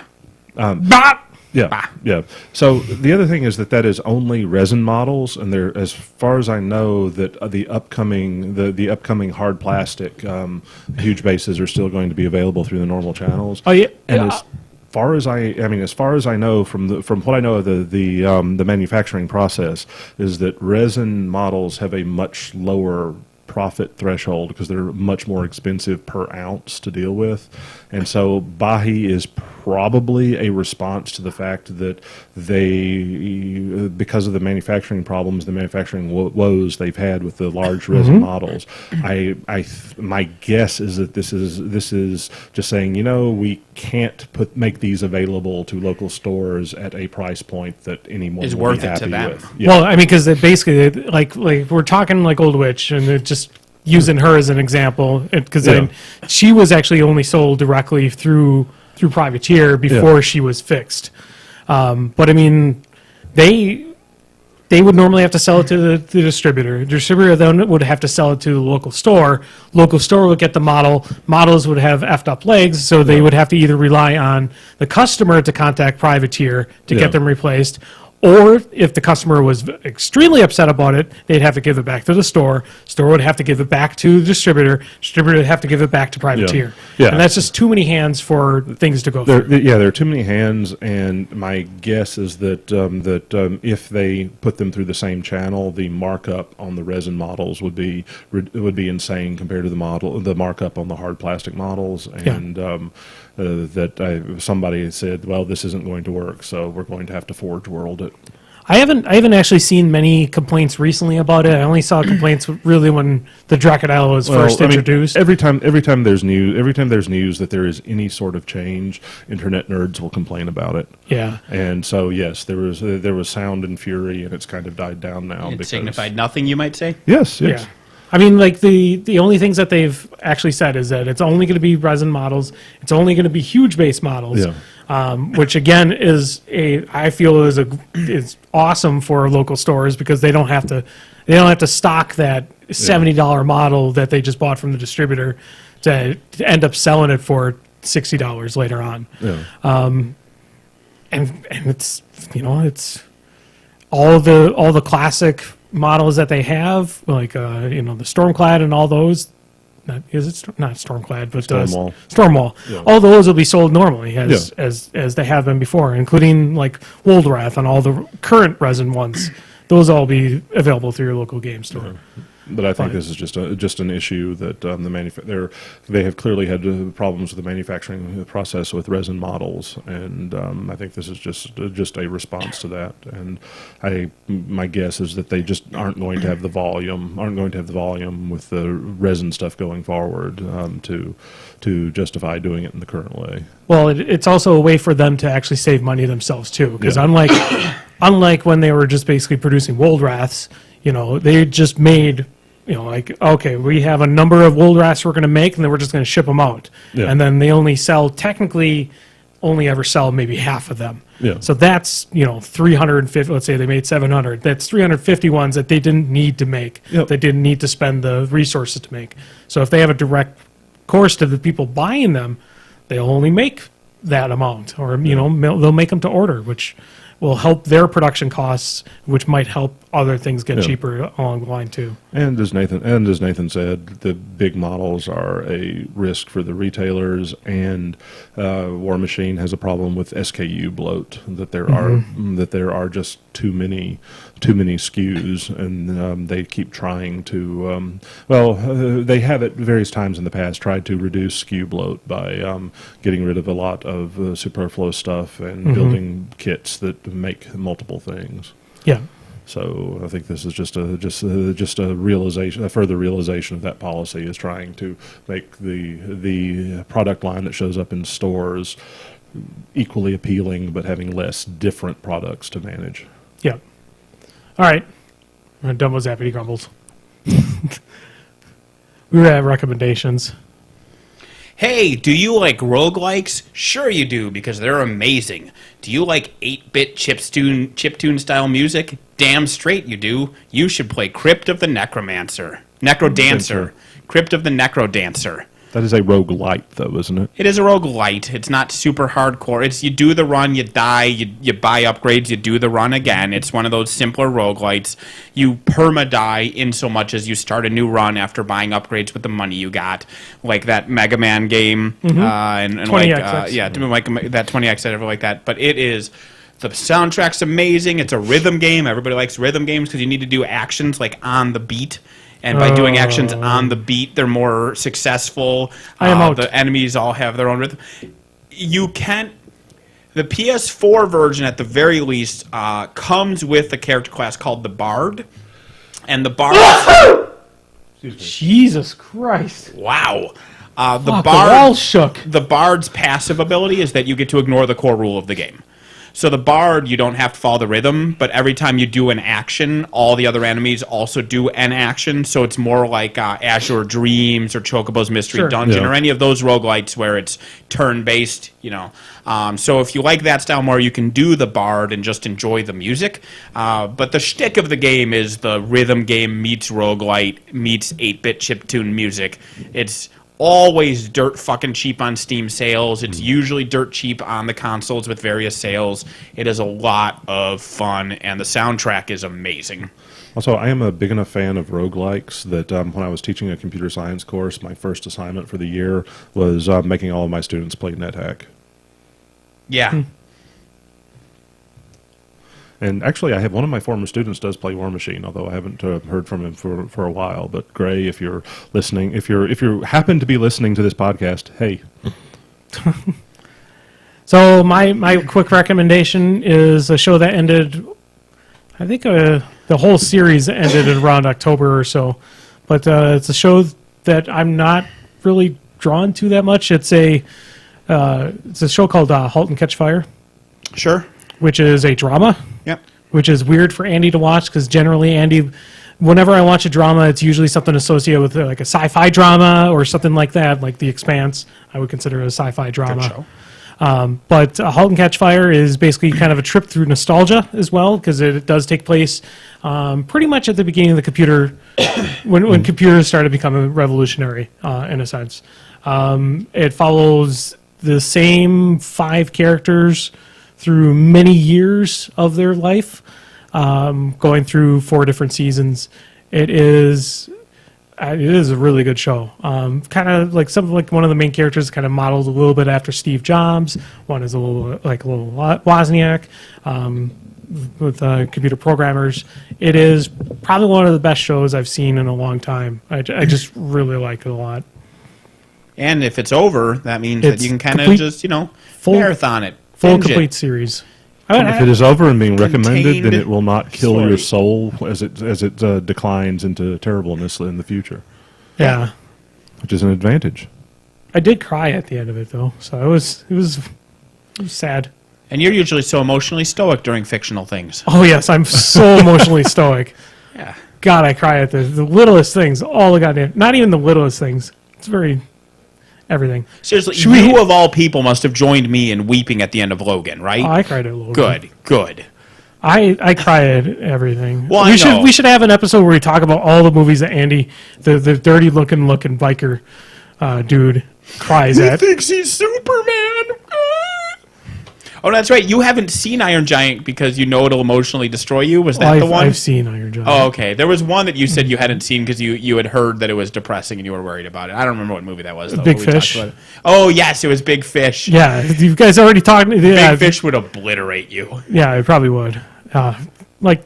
Well, everyone cries at the first 2 minutes or first 10 minutes of Up. So, Yeah. and at the last 10 minutes of Up too, because that's really sad too at the very end. How do you feel about the concept of your father How was- dying and having to say goodbye to him? No, fuck no. Yeah, you should have been How was watching Big the Fish. how was the last of Up? sad. I thought the last. No, the first 2 minutes. He No, said the first 10 minutes. Oh, the you said last 10 minutes of Up is sad too, because that's basically where Absentee father because they park the house at where where he hidden- wanted the house to be. Yeah. Correct. But well, I mean that was what I thought was the genius It part of bookends it. it. That was what I thought was the genius part of the film is that I mean I realized this driving home from the movie that he put the house exactly where he wanted it to be, but he was never aware of that, so he was able to let go of it because the house from his perspective, the house just disappears, and he is never aware of this. Yeah. That he got everything he wanted, but he was only okay with it after he let go of everything. I'm- Up is one of my favorite movies that has ever been made. kind of tearing up thinking Those about old the men film have right now. really good upper body strength, by the way. And yes, the first 10 minutes. Yes, the first 10 minutes of Up are. I cried as well during that. That was just the most one of the most emotionally powerful sequences in film. Honestly, it's if any time you have a character where their child dies, Boy, bothers. And I'm not a father. I'm not. I don't have any kids, but that bothers me to more than anything is when you have somebody who has to bury their own child or something like that. It just, it's fucking sad. my terrible thought was that Pixar managed to sidestep the cliche of killing off the mother in these movies by having her kid die first. That way she's technically not a mother and they don't do the cliche Disney thing. Oh yeah, her parents dying. I just fucking hate that. Yeah. Well, that said, even though we're all talking about crying during Up, if you haven't seen Up, watch it. It is honestly, it is easily in my list of top 10 films. It is an amazing movie. They should have like basically like when you have to sign up for what is it for the draft? The draft. Not the draft, but Yeah, the it's draft. Selective service. Selective service. When you have to sign up for selective service, they should also send you a DVD copy or Blu-ray copy of Up, and you have to watch this in front of a webcam to see your reaction to it. And if you don't cry, you're on the if you Group don't- W bench. You are on the Group W bench. Yeah, you can't get any the mother firearms. stabbers and- You are selectively taken out of service. I hope everybody listened to the Alice's Restaurant Massacre for Thanksgiving. If that's not a tradition of yours, you're a failure as a human being. The what? Alice's Restaurant. The Alice's Restaurant Massacre. Both parts. With Alice? Alice as in like Alice's Restaurant Mel is not the the name cook? of Alice's Restaurant, but it is the name of the song, and that's why we call this song Alice's Restaurant. but is it the show Alice? No. No. Oh. It's about Arlo Guthrie's friend Alice, who had a restaurant, but Alice's Restaurant wasn't called Alice's Restaurant. So there's no Mel in it. No. He's not a cook. But she lived at a church, and having all that open area where the pews used to be, they decided they didn't have to take the garbage out for an extra special long time. And so, you will listen to this. After this, we're going to go down. I'm going to pull up the Alice's Restaurant Massacre on your YouTube. We're going to listen to it. We're going to laugh. You're going to be enriched. And then we're going to watch whatever you were going to show to David. I forget what it was. I'm trying to figure out if I have to play games with Chris, though. So, I mean, Fuck Chris. Fuck him. I love you, Chris. Is this the Fuck Chris episode of Crippled System? That's next week if he shows up. Oh, okay. And I'll talk about Gwent while I'm doing it. no. All right. All right. That's a good point. It's a well-made Grumble. point. Yes. We should probably call it quits. So, That's fine.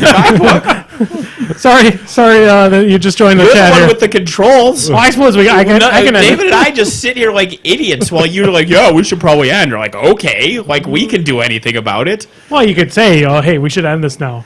Yeah, Instead of you guys can take control. Sometimes I'm not a control freak, unless you grab my mouse or something like that, Yeah. and that's not a euphemism. oh, I was about to ask.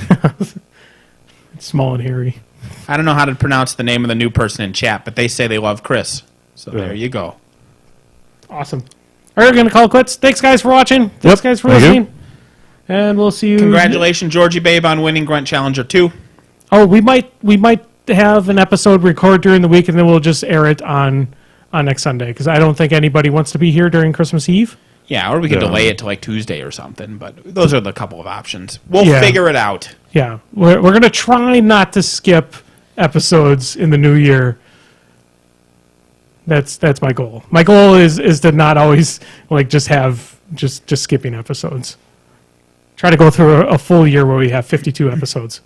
Fair enough. That's a lot of numbers. I don't like that. Yeah, it's fine. Yeah. Thanks for watching. Bye. Bye.